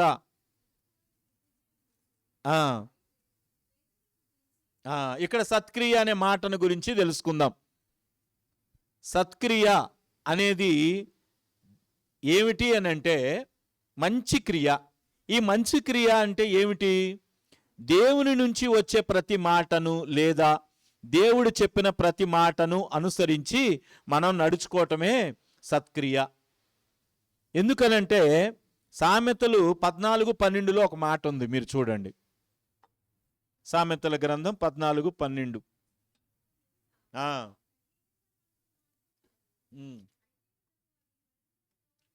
హల్లెలూయా. ప్రియమైన వారలారా, మీరు గుర్తుంచుకోవాల్సిన సంగతి ఏంటంటే, సత్క్రియ అంటే దేవుని మాటను అనుసరించి నడుచుకోవటం సత్క్రియ. నీకు నువ్వు ఏదైతే అనుకుంటావో, ఒక వ్యక్తికి అన్నం పెట్టడం సత్క్రియ అని నువ్వు అనుకుంటావు, కానీ దేవుని యొక్క లైబ్రరీలో, దేవుని యొక్క గ్రంథంలో దానికి ఏ యొక్క గుర్తింపు లేదు. ఎందుకనంటే ఇక్కడ చెప్తున్నాడు, ఒకని ఎదుట సరి అయినదిగా కనబడు మార్గము కలదు, అయితే అది చివరికి మరణానికి తీసుకెళ్తుంది. అంటే నీకు నువ్వు అనుకుంటే అది సత్యం కాదు. నీకు నువ్వు ఏదైతే మంచి అనుకుంటున్నావో అది మంచి కాదు. ఎందుకు అనంటే, మనకు తెలుసు, మన దగ్గరికి కారుల్లో, బైకుల్లో మనం వెళ్తున్నప్పుడు అడుక్కునే వాళ్ళు చాలామంది వస్తారు. అవిటి వాళ్ళు వస్తారు, గుడ్డోళ్ళు వస్తారు, కుంటోళ్ళు వస్తారు, అనేక మంది వస్తారు. అనేక మంది వస్తే మీరు వారికి దానం చేసి ఇది సత్క్రియ, ఇది మంచి క్రియ అని నువ్వు అనుకుంటావు. అయితే నువ్వు అటు పోగానే వాడు ఏం చేస్తాడంటే, నువ్వు ఇచ్చిన డబ్బులు తీసుకొని వెళ్ళి పూటుగా మద్యం తాగేసి, సిగరెట్లు కాల్చుకుంటూ, పాన్ పరాగలు నవ్వులుతూ వాడి ఇష్టానుసారంగా ప్రవర్తిస్తాడు. చాలామంది, 90% మంది ఇటువంటియే చేస్తారు. ఇది ఇప్పుడు సత్క్రియ అవుతుందా మీరు చెప్పండి? కానీ నీ ఉద్దేశంలో, అరే కుంటోడికి నేను 100 రూపాయలు దానం చేశాను, ఇది ఎంత మంచి పని అని నువ్వు అనుకుంటావు. కానీ వాడు నువ్వు పోయిన తర్వాత ఏం చేస్తాడు? దానిని దుర్వ్యసనాలకి సాధనంగా వాడతాడు. ఇప్పుడు దేవుని యొక్క రిజిస్టర్లో ఇది ఎలా రిజిస్టర్ అవుతుంది మీరు చెప్పండి? మంచి పనిగా అవుతుందా? సత్క్రియగా అవుతుందా? నువ్వు ఒకళ్ళకు 100 రూపాయలు దానం చేసావు, నువ్వు చాలా మంచోడు అని దేవుడు చెబుతాడా? వివేచించండి ప్రియమైన వారలారా. దేవుని యొక్క నోట నుండి వచ్చే మాటను, లేదా దేవుడు చెప్పిన మాటను అనుసరించి నడుచుకోవటమే సత్క్రియ. హల్లెలూయా. ఈ సత్క్రియలు చేయటం వలన మంచి పేరు అనేది వస్తుంది, కానీ నిత్య జీవానికి మార్గం, మహిమ, ఘనత, అక్షయతను వెదకట ద్వారా మాత్రమే వీలవుతుంది. ఈ 3 మనం యేసయ్యలోనే చూస్తాం. అయితే భేదములు పుట్టిస్తూ సత్యమును లోబడకుండా, అనగా అసత్యమైనదేదో దానికి లోబడక ఉండేవాళ్ళు. యోహాను సువార్త 17:17లో ఒక మాట వ్రాయబడి ఉన్నది, మీరు చూడండి. యోహాను సువార్త 17:17లో ఒక మాట అంటాడు, సత్యమందు వారిని ప్రతిష్ఠ చేయుము, నీ వాక్యమే సత్యము.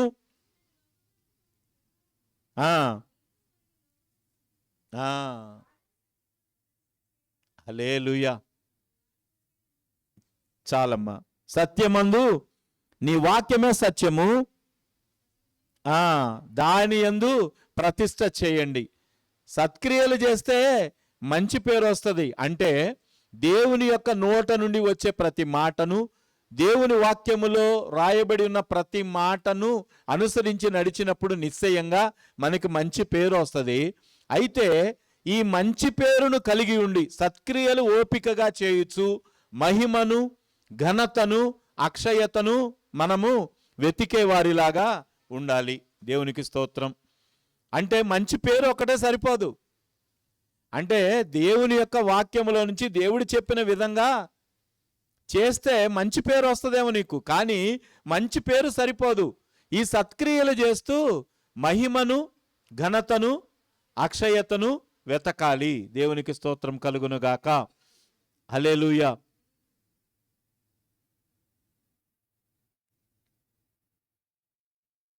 చెడ్డ కార్యములు చేయు ప్రతి వారికి, మొదట యూదునికి, తర్వాత గ్రీసు దేశస్థునికి, మొదట ధర్మశాస్త్రము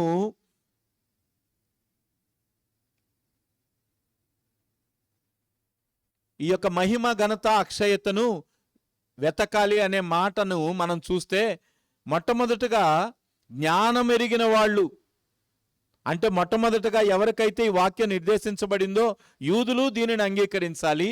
అలాగే జ్ఞానం ఎరిగిన వారు కూడా, అంటే గ్రీకులు కూడా దీన్ని అనుసరించి నడవాలి అనే ఉద్దేశమును కలిగిన వారై ఉండాలి అని చెప్పి ఇక్కడ చెప్తాడు. ఇది ఎవరికి? యూదులకే కాదు, ఈ మహిమ, ఘనత, అక్షయత అనేది వెతికేది యూదులే కాదు, ఎవరికైతే చెప్పబడిందో గ్రీకులు కూడా దీన్ని అనుసరించే నడవాలి, అన్యజనులు కూడా దీన్ని అనుసరించే నడవాలి, ఏ ఒక్కరికి భేదం లేదు, అందరూ దీన్ని అనుసరించి నడవాల్సిందే అని చెప్పి ఇక్కడ పౌలు గారు తెలియజేస్తున్నాడు తన ఉద్దేశాన్ని. అంటే యేసుక్రీస్తు చెప్పిన మాటలు ఏ ఒక్కరికో పరిమితం కాదు. అంటే ఆయన యూదుల కోసం ధర్మశాస్త్రం ఇచ్చాడు కాబట్టి యూదులకే ఆజ్ఞలు అని అనుకోవటానికి వీల్లేదు. అది క్రీస్తులో ఎంతమంది అయితే ఉన్నారో వారందరికీ కూడా ఆపాదించబడతాయి. కాబట్టి వారు ఖచ్చితంగా వాటిని చేయాల్సిందే అనే ఉద్దేశాన్ని చూపిస్తూ ఉన్నారు. తర్వాత 11, 12, 13 వచనాలు గనక మనం గమనిస్తే, దేవునికి ఏ పక్షపాతము లేదు, ధర్మశాస్త్రము లోకంలోనికి వచ్చిన తరువాత అందరూ కూడా దానికి అనుసరించి నడవాల్సిందే అని చెప్పే సందర్భం ఇక్కడ. ఎవరైతే ధర్మశాస్త్రము లేకుండా ఉంటారో అది వాళ్ళు ధర్మశాస్త్రం లేకుండానే నశించేవారుగా ఉంటారు. ఒకవేళ ఈ లోకంలోకి ధర్మశాస్త్రం దేవుడిచ్చాడు, కానీ ధర్మశాస్త్రం వచ్చిన సంగతి నాకు తెలియదు అని అంటే ఎలా కుదురుతుందండి? ఇప్పుడు నిన్న మాక మన బడ్జెట్ వచ్చింది. ఈ బడ్జెట్లో కొన్ని వాటికి ట్యాక్స్ పెంచబడింది, కొన్ని వాటికి ట్యాక్స్ తగ్గించబడింది. ఈ ట్యాక్స్ పెంచిన సంగతి నాకు తెలియదు, అంతకుముందు ట్యాక్స్ లాగా నేను కడతానంటే ఒప్పుకుంటారా? కుదురుతుంది అలాగా? ఇప్పుడు లోకంలోకి ధర్మశాస్త్రం ఇచ్చాడు దేవుడు, ఈ ధర్మశాస్త్రం వచ్చిన సంగతి నాకు తెలియదు కాబట్టి ధర్మశాస్త్రము నేను యూదుడును కాను గనక నాకు ఆపాదించబడదు అని అంటే కుదురుతుందా? లోకంలోకి దేవుడైతే ఏదైతే తన న్యాయ విధిని పంపించాడో ఆ న్యాయ విధిని నెరవేర్చకుండా ఉండటం అనేది ఏమాత్రము కూడా సాధ్యము కాదు. దేవుడు ఏదైతే ఒక మాట చెప్పాడో, అంటే ఎవరైతే దేవుని నమ్ముకున్న వ్యక్తులకు ఒక ప్రవచనంగా ఒక వాక్యాన్ని ఇచ్చారో అది ఆ ఒక్క సంఘానికే కాదు కానీ, ఆ ఒక్క వ్యక్తికే కాదు కానీ, ఆ సంఘానికి, ఆ సమూహాలకి, ఆ దేశానికి కూడా ఆ యొక్క మాట విస్తరించబడుతుందని మనం తెలుసుకుంటాం. ఇప్పుడు పాత నిబంధన కాలంలో ఒక ప్రవక్తకి ఒక వాక్కు ఇచ్చాడు అనుకోండి, ఆ ప్రవక్తకే తెలియజేయటానికనే ఉద్దేశం, ఆ యొక్క దేశానికంతా కూడా ప్రకటించడానికి అనేది ఉద్దేశం కనుక ధర్మశాస్త్రము కూడా ఇలాగే ఇవ్వబడింది అని చెప్తారు పౌలు గారు. పౌలు గారి యొక్క ఉద్దేశం ఏంటంటే ధర్మశాస్త్రము ఎరిగిన వారికే కాదు కానీ దేవుని ఎరగని వారికి కూడా ధర్మశాస్త్రం అనేది ఒక న్యాయ సిద్ధాంతాన్ని, నీతి సూత్రాన్ని కలగజేయటానికి అది ఈ లోకంలో ఇవ్వబడింది. అంటే పాపము అనేది ఏంటో తెలియజేయబట్టానికే ధర్మశాస్త్రం వచ్చింది కదా. ఒక మాట చెప్తాను నేను, పాపం అనేది ఏదో తెలియజేయబట్టానికి ధర్మశాస్త్రం ఈ లోకంలోకి వచ్చింది. అంటే ఇప్పుడు యూదులకి ధర్మశాస్త్రం ఇవ్వబడింది కాబట్టి యూదేతరులందరూ కూడా పాపము లేనివారే అని చెప్పి వారు పాపాత్ములు కాదు అని మనం చెప్పగలమా? ఎందుకంటే మనిషిలో ఉన్న పాపాన్ని ఏదో చూపించడానికే ధర్మశాస్త్రం వచ్చింది. కాబట్టి ఇక్కడ యూదులు కాదు, యూదులకే ధర్మశాస్త్రం ఇవ్వబడిన ప్రతి ఒక్క మానవుడు కూడా దానిలో ఇంక్లూడ్ అయి ఉన్నాడు అనేది పౌలు గారి యొక్క ఉద్దేశం. ఆమేన్, హల్లెలూయా. ఇక్కడ ఉద్దేశం సుస్పష్టం. మానవుడి పాపాన్ని చూపించడానికి ధర్మశాస్త్రం వచ్చింది కనుక ప్రతి మానవుడు దీనికి బద్ధుడై ఉన్నాడు అని చెప్పటమే పౌలు గారి యొక్క ఉద్దేశం. యూదులు ఏమంటారంటే ధర్మశాస్త్రం మాకే ఉంది, ఇంకెవరికి లేదు, ఈ ధర్మశాస్త్రం వేరొకరిది కాదు, మాకే దేవుడిచ్చాడు అని అంటే అక్కడ వాస్తవానికి వారికి ఇవ్వబడినా కూడా పాపం అనేది ఎలాగా ఉంటుందో నిరూపించబడటానికే ధర్మశాస్త్రం ఇవ్వబడింది. ఇక్కడ మనం గమనించగలం, దేవుడు తన ప్రేమని లోకానికి వెల్లడిపరచటానికి అనేక మార్గాలు ఎంచుకున్నాడు. ఈ యొక్క భూమి అనేది మొట్టమొదటి పరలోకముగా ఉంది. ఇది దేవుడు సృష్టించిన పరలోకం. భూమి అనేది మొట్టమొదట మానవుడు సృష్టించిన పరలోకం. ఈ పరలోకంలో పాపం అనే దాన్ని ఉండకూడదని దేవుడు అనుకున్నాడు. అందుకనే మొట్టమొదట పాపము జరిగినప్పుడు నోవాహు కాలంలో ఈ పాపాన్నంతా తొలగించాలని జలప్రళయం ద్వారా తొలగించాడు. అయినప్పటికీ కూడా పాపము దాని ఛాయ పోలేదు. తర్వాత ఉన్న వాళ్ళందరినీ కూడా పాపము పట్టింది. తర్వాత ఆదాము ద్వారా ఎవరైతే పాపాన్ని సంక్రమించుకొని జన్మతః పాపం కలిగి ఉన్నారో వారిని అందరినీ పాపము ఏలింది కనుక వాళ్ళందరూ పాపానికి దాసులుగా ఉన్నారు. ఈ పాపానికి దాసులుగా ఉన్న వారిని ఎలాగ విడిపించాలి అనే దానిని చూసినప్పుడు, ప్రజల్ని పరిశుద్ధులుగా చేయాలనుకున్నప్పుడు దేవుడు న్యాయాధిపతులను పంపించాడు, ప్రవక్తలను పంపించాడు. అనేక మంది ద్వారా దేవుడు వాళ్ళని ప్రక్షాళన చేయాలని చూశాడు. అయితే ఇది సాధ్యం కానప్పుడు నాయకుల్ని పుట్టించాడు, నాయకుల ద్వారా ఆశ్చర్యకార్యాలు చేయించాడు, అయినా మారలేదు. ఇప్పుడు ధర్మశాస్త్రం అనే దాన్ని దేవుడు తీసుకొని వచ్చాడు. మోషే ద్వారా ధర్మశాస్త్రం తీసుకొని వచ్చి, ఇప్పుడైనా ఇది నా చేతి వ్రాత కదా, ఇది నా యొద్ద నుండి వచ్చింది కదా, ఇది చూసినప్పుడు ప్రజలు మారతారు, వాళ్ళ ఉద్దేశాలు మారిపోతాయని దేవుడు సంకల్పించి పాపాన్ని తీసివేయాలి అని చెప్పి ఉద్దేశం కలిగిన వాడై, ఇదిగో పాపం అంటే ఇది కనుక మీరు పాపంలోకి వెళ్ళకండి, ఇప్పుడు దాకా పాపం చేస్తున్నారా, పాప పరిహారార్థ బలి చెల్లించండి, ఇక పాపంలోకి పోవద్దు. ఎందుకంటే ఒక మనస్సాక్షి ఉంది మీకు, గతంలో పాపం చేశాము, ఇప్పుడు మేము ఎలా పరిశుద్ధులుగా ఉంటామని చెప్పి మీకు అనుకుంటున్నారు. కనుక మీరు ఆ బలహీనమైన మనస్సాక్షి మీలోంచి పోవాలంటే పాప పరిహారార్థ బలి చేయండి, అపరాధ పరిహారార్థ బలి చేయండి, నైవేద్య బలి, దహన బలి, ఇవన్నీ ఉన్నాయి కదా, 5 బలులు మనం చూస్తాం. ఈ 5 బలులు కూడా మీరు చేయండి, మీ మనస్సాక్షి కల్మషము తోచకుండా విడిపించబడుతుంది అని చెప్పి ఇంతవరకు చేసిన పాపాల నిమిత్తమేమో ఆ బలులు సూచించారు. ఇక్కడేమో వాటి యొక్క రెమెడీ చేసి ఇక మీరు పాపం చేయొద్దు, ఇవన్నీ చేస్తే పాపం. సుమారుగా అక్కడ ఏదైతే పాపం అని నిరూపించబడిందో 640కి పైగా ఆజ్ఞలు యూదులకు ఉన్నాయి. అవి ఏదైతే తప్పుతారో అది పాపమని చెప్పాడు దేవుడు. కనుక ఆ పాపం చేయకుండా మిమ్మల్ని అణుచుకోండి అని చెప్పి అది ఇచ్చినప్పుడు వీళ్ళు ఇంకా తెలివైన వాళ్ళు కదా, వీళ్ళు ఏం చేస్తారో తెలుసా, మేము పాపం అయితే చేస్తాం కానీ వెంటనే దానికి పరిహారం కూడా, పాపం చేస్తాం, పాప పరిహారార్థ బలి చేస్తాం. ఇది వాళ్ళ ఉద్దేశం. అంటే ధర్మశాస్త్రము వచ్చిన తర్వాత కూడా మనుషుల యొక్క ఉద్దేశాల్లో మార్పు అనేది లేదు. అందుకనే దేవుడు ప్రవక్తల్ని సృష్టించిన, న్యాయాధిపతుల్ని, నాయకుల్ని, రాజులని అందరిని సృష్టించిన ఏ ఒక్కరు కూడా ప్రజల్ని మార్చలేకపోయారు. అందుకనే ఆయన తన ప్రియకుమారుడైన యేసుక్రీస్తు వారిని పంపించాడు అంతిమంగా. హల్లెలూయా, హల్లెలూయా. ఆయన ద్వారా మనకు విమోచనము, పాప క్షమాపణ కలిగింది. ఇందాక నేనేదైతే చెప్పానో, ఇప్పటి వరకు క్షయత ఏలింది లోకాన్ని, ఇప్పుడు అక్షయుడైన వాడు మనలో ఉన్నాడు. ఆయన పరిశుద్ధమైన శరీరము, ఆయన రక్తము మనలో ఉండగా అవి అక్షయత కలిగినవని ఎరిగి మీరు అక్షయతలోనికి వెళ్ళండి. ఆమేన్. అక్షయత కలిగిన మీరు మరల క్షయమైపోతామని అనవద్దు. కనుక దేవుని చిత్తాన్ని మనం ఈ రీతిగా అర్థం చేసుకోగలిగిన వారుగా మనం ఉండాలి. ధర్మశాస్త్రము ఈ రీతిగా లోకంలోకి వచ్చింది కాబట్టి నాకు తెలియలేదు, కాబట్టి నాది నాకు కాదు, అది ఎవరో యూదులకు ఇచ్చాడు కాబట్టి నాకు దాంతో పాలు లేదు అని చెప్పి అనుకోలేం.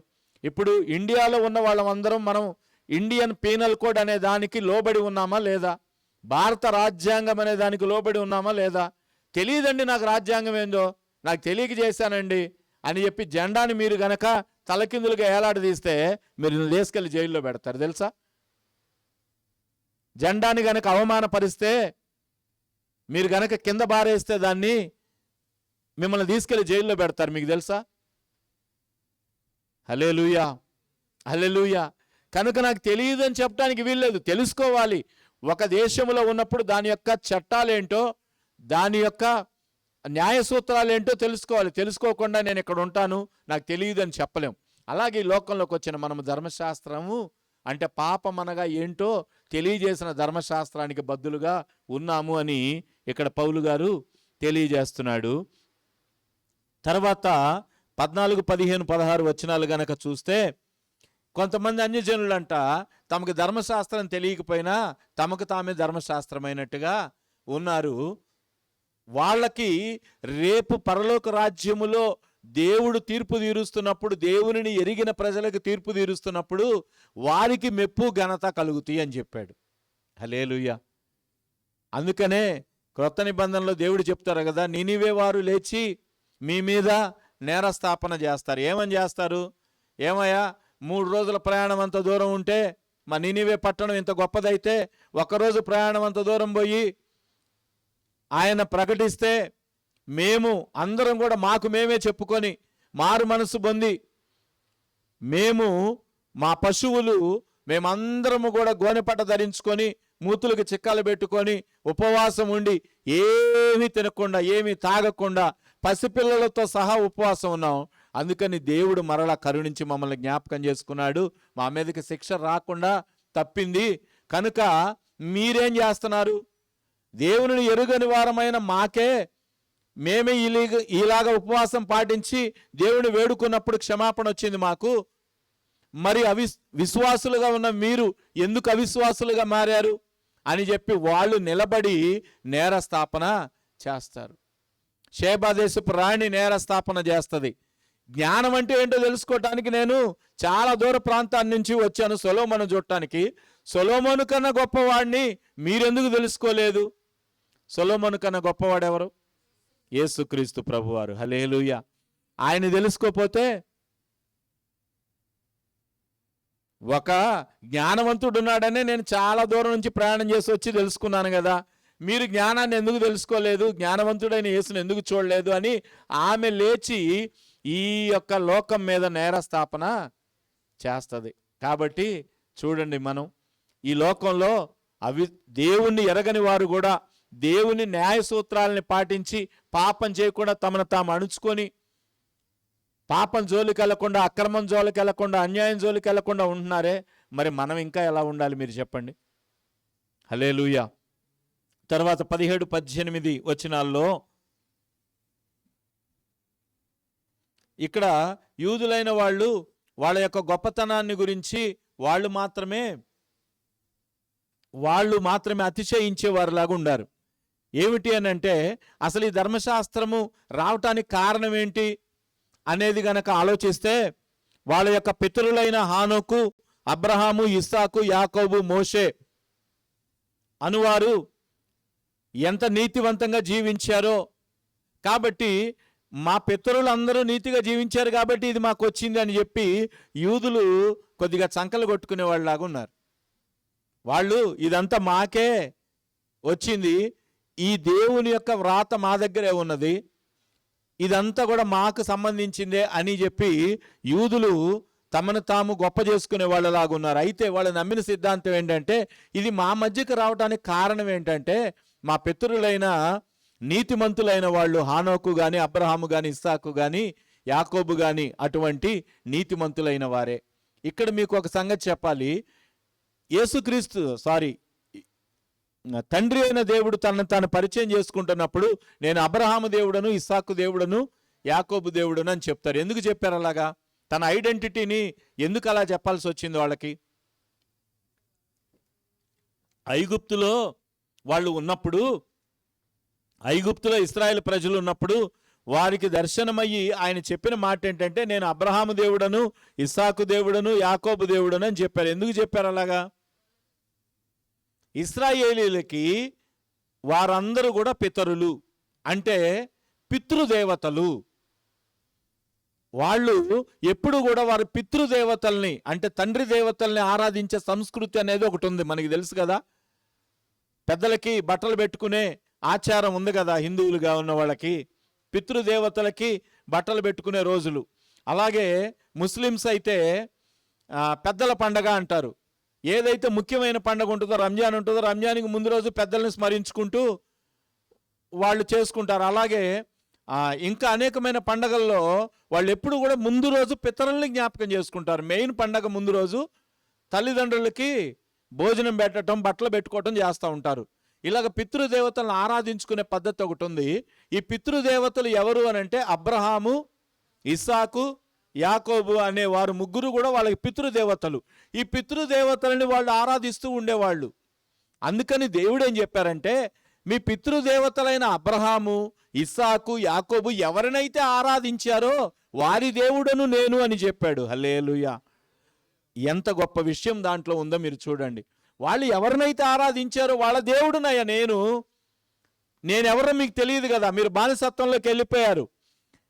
ఇప్పుడు మీరు ఐగుప్తులో ఉన్న అనేకమైన విగ్రహాలకు మొక్కుతున్నారు. నేనెవరో మీకు తెలియదు, నా ఐడెంటిటీ ఏంటో మీకు తెలియదు.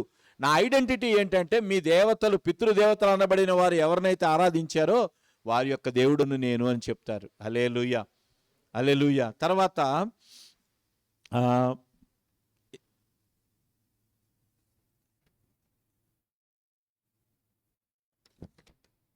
19-20 వచనాలు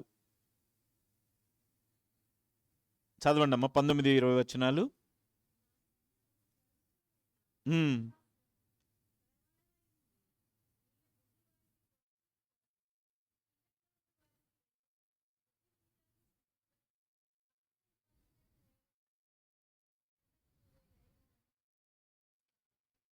చాలు. అయితే ఈ యొక్క ధర్మశాస్త్రం అనేది మనకి ఎందుకు ఇవ్వబడింది అనేనంటే, ఇక్కడ అంటాడు జ్ఞాన సత్య స్వరూపమైన ధర్మశాస్త్రము. దీనికి చాలా గొప్పతనం కూడా ఉంది. ఏమిటి అనంటే, ఇది చీకటిలో ఉన్న వాళ్ళకి వెలుగు చూపించటానికి, గుడ్డివారికి త్రోవ చూపించటానికి, బుద్ధిహీనులను శిక్షించుటకు, బాలులకు ఉపాధ్యాయుడిగా ఉండటానికి ఈ యొక్క ధర్మశాస్త్రము ఆధారమై ఉన్నది. ధర్మశాస్త్రాన్ని అసలు ఏమీ లేకుండా మన క్రొత్త నిబంధన వచ్చిన తర్వాత ఏంటంటే ధర్మశాస్త్రాన్ని మనం కొట్టేస్తాం అసలు కదా. అయితే ప్రిమిలినరీగా అంటే మొట్టమొదట ఈ ధర్మశాస్త్రానికి కూడా కొంత ఉపయోగం ఉంది. అది ఎటువంటి ఉపయోగం అంటే, చీకటిలో ఉన్న వారికి వెలుగు చూపించడానికి, అంటే పాపంలో నేను నశించిపోతున్నాను అనుకునే వాడికి పాప పరిహారార్థ బలి అనేది చూపించడం ద్వారా, అరే నువ్వు మరలా పుణ్యాత్ముడుగా మారగలవురా, పాపం నుంచి నువ్వు విడిపించబడవురా అని చెప్పి ఒక ఆశ వాడికి చూపించటానికి ధర్మశాస్త్రము కార్యసాధకమైంది. అంతేకాదు గ్రుడ్డి వారికి, అంటే ఎవరిని అనుసరించాలో తెలియని స్థాయిలో ఉన్నప్పుడు ధర్మశాస్త్రం అనే ఒక పుస్తకము ఆధారమైంది.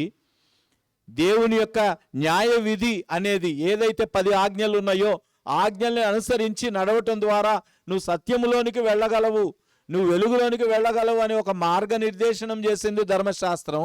అంతేకాదు బుద్ధిహీనులను ఎలా శిక్షించాలి అంటే దానిలో ఉన్న 640 చట్టాల ఆధారంగా ఎటువంటి వారికి ఎటువంటి శిక్ష విధించాలి. వాస్తవానికి ఈరోజు ఇండియన్ పీనల్ కోడ్ కానీ ప్రపంచంలో ఉన్న ప్రతి చట్టము కానీ బైబిల్ని అనుసరించిందే. హల్లెలూయా. ప్రతి చట్టము ఇంకా ఏ ఒక్క మత గ్రంథాలలో కూడా చెప్పబడలేదు. అంటే దాన్ని అనుసరించడానికి ఒక క్రమబద్ధత కూడా లేదు. కొన్ని గ్రంథాలు చెప్పినా కూడా వాటికి హేతుబద్ధత లేదు. హేతుబద్ధత కలిగిన చట్టము అనేది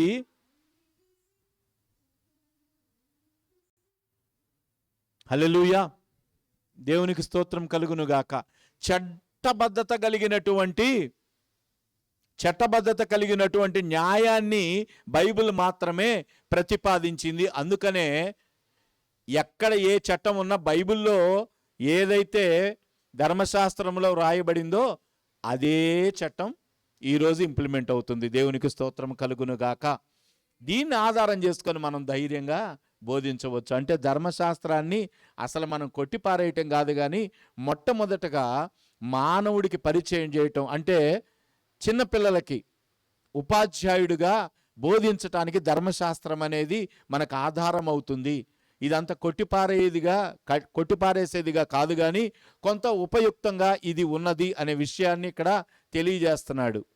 తర్వాత చివరిగా ఇంకో 5 నిమిషాలు ఎక్స్టెన్షన్ ఇవ్వండి. 21, 22, 23 వచనాల్లో మనం చూస్తే, కావున ఎదుటివానికి బుద్ధి చెప్పు, మనము ఎటువంటి తప్పులు చేస్తున్నామో అది మనం తెలుసుకొని మనకు మనమే బోధించుకుంటే అది చాలా మంచిది. మత్తయి సువార్త 23వ అధ్యాయం 13వ అధ్యాయం నుంచి 37వ వచనం వరకు చెప్పబడిన సంగతులు గనక గ్రహిస్తే, ఇప్పుడు మీరు అవి చదవద్దు, టైం లేదు గనక నేను ఓన్లీ రెఫరెన్స్ చెప్తున్నాను. ఇక్కడ శాస్త్రులు పరిచయుల గురించి ఇక్కడ రాస్తారు పౌలు గారు. వాళ్ళు ఏ విధంగా ఉన్నారు అనే సంగతుల్ని అక్కడ చెప్తారు మనకి. వాళ్ళు ఏ విధంగా వాళ్ళు పేర్లు మంచిగా పెట్టుకున్నారు, వాళ్ళు మేము గొప్పవాళ్ళమని చెబుతారు, కానీ వాళ్ళు ఎటువంటి న్యాయ విధిని అనుసరించి నడుస్తున్నారో అక్కడ మనం తెలుసుకుంటాం. కాబట్టి ఎదుటి వాళ్ళకి బుద్ధి చెప్పే మనం ఎటువంటి న్యాయ సూత్రాలను అనుసరించి నడుస్తున్నాం అనేది కూడా మనకు మనమే తీర్పు తీర్చుకుంటే చాలా మంచిది అనే విషయాన్ని పౌలు గారు తెలియజేస్తూ ఉన్నాడు. అంతేకాదు ఇంత గొప్ప ధర్మశాస్త్రాన్ని ఆధారం చేసుకొని బోధిస్తూ బోధకులైన మనము తప్పు చేయటం వలన దేవుణ్ణి అవమానపరచినట్లే అనేది పౌలు గారి యొక్క భావన. అంటే ధర్మశాస్త్రము ఇంత ప్రయోజనకరమైనదిగా ఉండగా, అంటే చీకట్లోంచి వెలుగు చూపించేది, ఒక మనిషిని దుర్మార్గంలోంచి సన్మార్గంలోకి తీసుకొని వచ్చేది, ఒక హేతుబద్ధత కలిగిన చట్టాన్ని అనుసరించి నడిచేది, బాలులకు శిక్షణ ఇవ్వటానికి అంటే దైవత్వంలోనికి శిక్షణ ఇవ్వటానికి 10 ఆజ్ఞలు. మనం మొట్టమొదటి సండే స్కూల్కి వెళ్ళగానే చెప్పేది ఏంటి? 10 ఆజ్ఞలు చెబుతారు, అంతే కదా.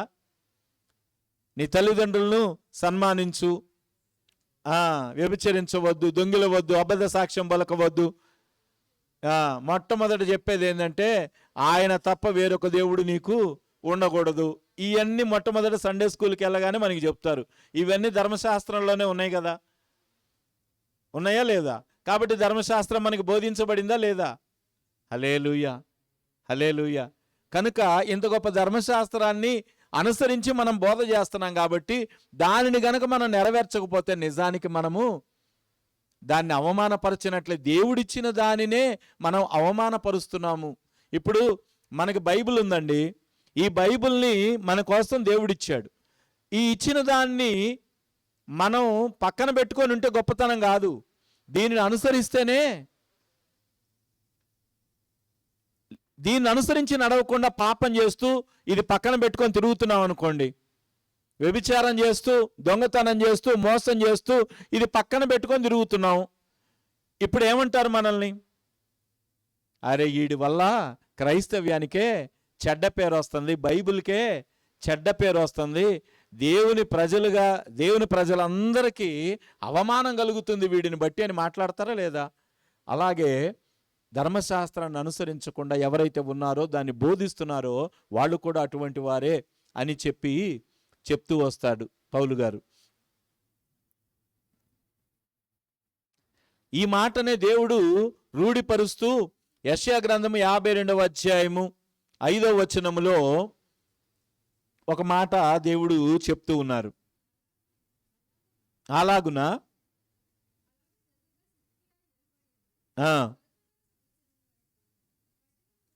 52వ అధ్యాయము, యెషయా గ్రంథము 52వ అధ్యాయము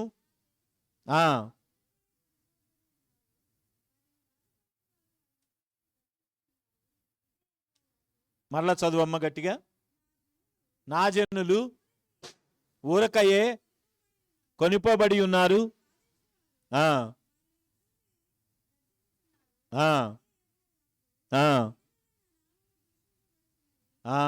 హల్లెలూయా. ఇందువలననే నా నామము దూషించబడుచున్నది అని చెప్పి ఇక్కడ చెబుతూ ఉన్నట్లుగా మనము చూస్తూ ఉన్నాం. ఎవరైతే ధర్మశాస్త్రాన్ని బోధించేవాళ్ళు దాన్ని అనుసరించి నడవకుండా ఉండటం అనేది దేవునికి కూడా చాలా బాధాకరం. అందుకనే అన్యజనుల మధ్య నా నామము దూషించబడుచున్నది అని ఆయన బాధపడేవారిగా ఉంటారు. దొంగిలవద్దు అని చెప్పిన వాళ్ళే దొంగిలే వారిగా ఇక్కడ దేని గురించి మాట చెప్తా ఉన్నారంటే, ఎవరైతే దొంగిలించవద్దని చెప్పి దొంగిలేవారిగా, వ్యభిచారము తప్పని చెప్పి వారే దానిని చేస్తూ విగ్రహాలని అసహించుకునే నీవు దేవుని యొక్క పరిశుద్ధమైన స్థలాన్ని ఆక్రమించేవారిగా ఉన్నారు అంటాడు. ఇక్కడ ఏ విషయం చెప్తారంటే, అరే విగ్రహాలు కరెక్ట్ కాదు అని చెప్పి విగ్రహాలను అసహించుకునే నువ్వే ఒక విగ్రహం స్థాయిలో నిలబడాలని అనుకుంటున్నావు. ఈరోజు పాస్టర్లు ఏం పని చేస్తున్నారంటే, సంఘానికి హీరో ఎవరంటే యేసుక్రీస్తు ప్రభువు కాదు, సంఘానికి హీరో పాస్టర్ గారు కదా. ఆయన స్టైల్ వేరుగుండాలా, డ్రెస్సు స్టైల్ వేరుగుండాలా కదా. అన్నీ ఒక్కొక్క పాస్టర్ ఒక్కొక్క స్టైలు. అక్కడికి డయాస్ మీదకి వెళ్ళినప్పుడు ఏం కనపడాలి? దేవుని యొక్క ప్రజెన్స్ మాత్రమే కనపడాలి. ఇక్కడ అంటాడు, నువ్వు విగ్రహాలను అసహించుకుంటావు కానీ నువ్వే ఒక విగ్రహంగా ఉంటావు ఇక్కడ. అంటే నీకు ప్రతిదానికి కూడా ఒక లైఫ్ స్టైల్ అనేది నువ్వు ఏర్పాటు చేసుకొని ఇప్పుడు ఆ విగ్రహం తీసావు, నీ విగ్రహం పెట్టావు. ధర్మశాస్త్రాన్ని బోధిస్తున్న నువ్వు విగ్రహాన్ని అసహించుకుంటున్నావు, కానీ నువ్వే ఒక విగ్రహం అయ్యావు. సంఘానికి బోధించే వారికి నువ్వే ఒక విగ్రహంగా మారావు. వాళ్ళు నిన్ను పూజించేటట్లుగా, నిన్ను గౌరవించేటట్లుగా, లేకపోతే నిన్ను ఆరాధించేటట్లుగా చేసుకుంటున్నావు, అంతేగాని నువ్వు చెబుతున్న యేసుని కాదు. ఎవరైనా చెప్పండి, మొట్టమొదటి ఈరోజు ఎవరైనా కూడా మీటింగులు పెడితే మొట్టమొదటి గంట దేని గురించి అని అంటే సాక్ష్యాల గురించి ఉంది. ఈ సాక్ష్యాల్లో ఏం చెప్తారు? ఎవరైనా నేను ఇంత పెద్ద గడ్డ ఉందండి నా కడుపులో, మా పాస్టర్ గారు ప్రార్థన చేశాడండి, గడ్డ కరిగిపోయింది. నా క్యాన్సర్ తోటి 3 సంవత్సరాల నుంచి థర్డ్ స్టేజ్లోకి వెళ్ళానండి, మా పాస్టర్ గారు నెత్తి మీద చేయబెట్టగానే అదేందోనండి క్యాన్సర్ గడ్డ కరిగిపోయిందండి. అంటే ఇప్పుడు చేసింది ఎవరు? దేవుడు కాదా? మరి పాస్టర్ గురించి చెప్తుంది ఏందిమా? అంటే ఇక్కడ దేవుని యొక్క మహిమని మీరు దొంగిలేవారుగా ఉన్నారు. ఇప్పుడు విగ్రహం ఎవరు? అందుకనే ధర్మశాస్త్రాన్ని బోధిస్తూ విగ్రహాన్ని అసహించుకోమని చెప్పే నువ్వే ఒక విగ్రహంలాగా మారొద్దు. అందుకని అంటాడు, విగ్రహాలు తప్పని చెప్పే నువ్వు గుళ్ళని దోస్తావా? అంటే దేవుని యొక్క కానుకలను మీ స్వంత అవసరాలకి వాడుకునే వారిలాగా ఉంటారా? దేవుని కొరకు అని చెప్పి ఏదైతే ఇస్తారో ఇక్కడ ఉద్దేశం సుస్పష్టం. అందుకనే నాకేదైతే మీరు కానుకలు ఇస్తున్నారో, ఫిలిప్పీలో ఉన్నవారు, మాసిదోనియాలో ఉన్నవారు, అక్కయ్యలో ఉన్నవారు కొంత ధనాన్ని నాకు ఇవ్వాలనుకున్నారు. ఆ ధనం ఎందుకోసం అని అంటే నా కోసం కాదయ్యా, నేను యెరూషలేములో ఉన్నవారి కోసం, సెయింట్స్ కోసం నేను తీసుకొని వెళ్తున్నాను కనుక ఆ ఉద్దేశం కలిగే నేను వాళ్ళ దగ్గర తీసుకుంటాను, నా సొంతానికి కాదు. కనుక దేవుని సేవకులైన వారు ఈ విషయాన్ని మీరు గ్రహించి దానిని అనుసరించే వారిగా ఉండాలి అని చెప్పి ఇక్కడ పౌలు గారు చెప్తున్నాడు. తర్వాత డాడీ అలాగే అలాగే డాడీ.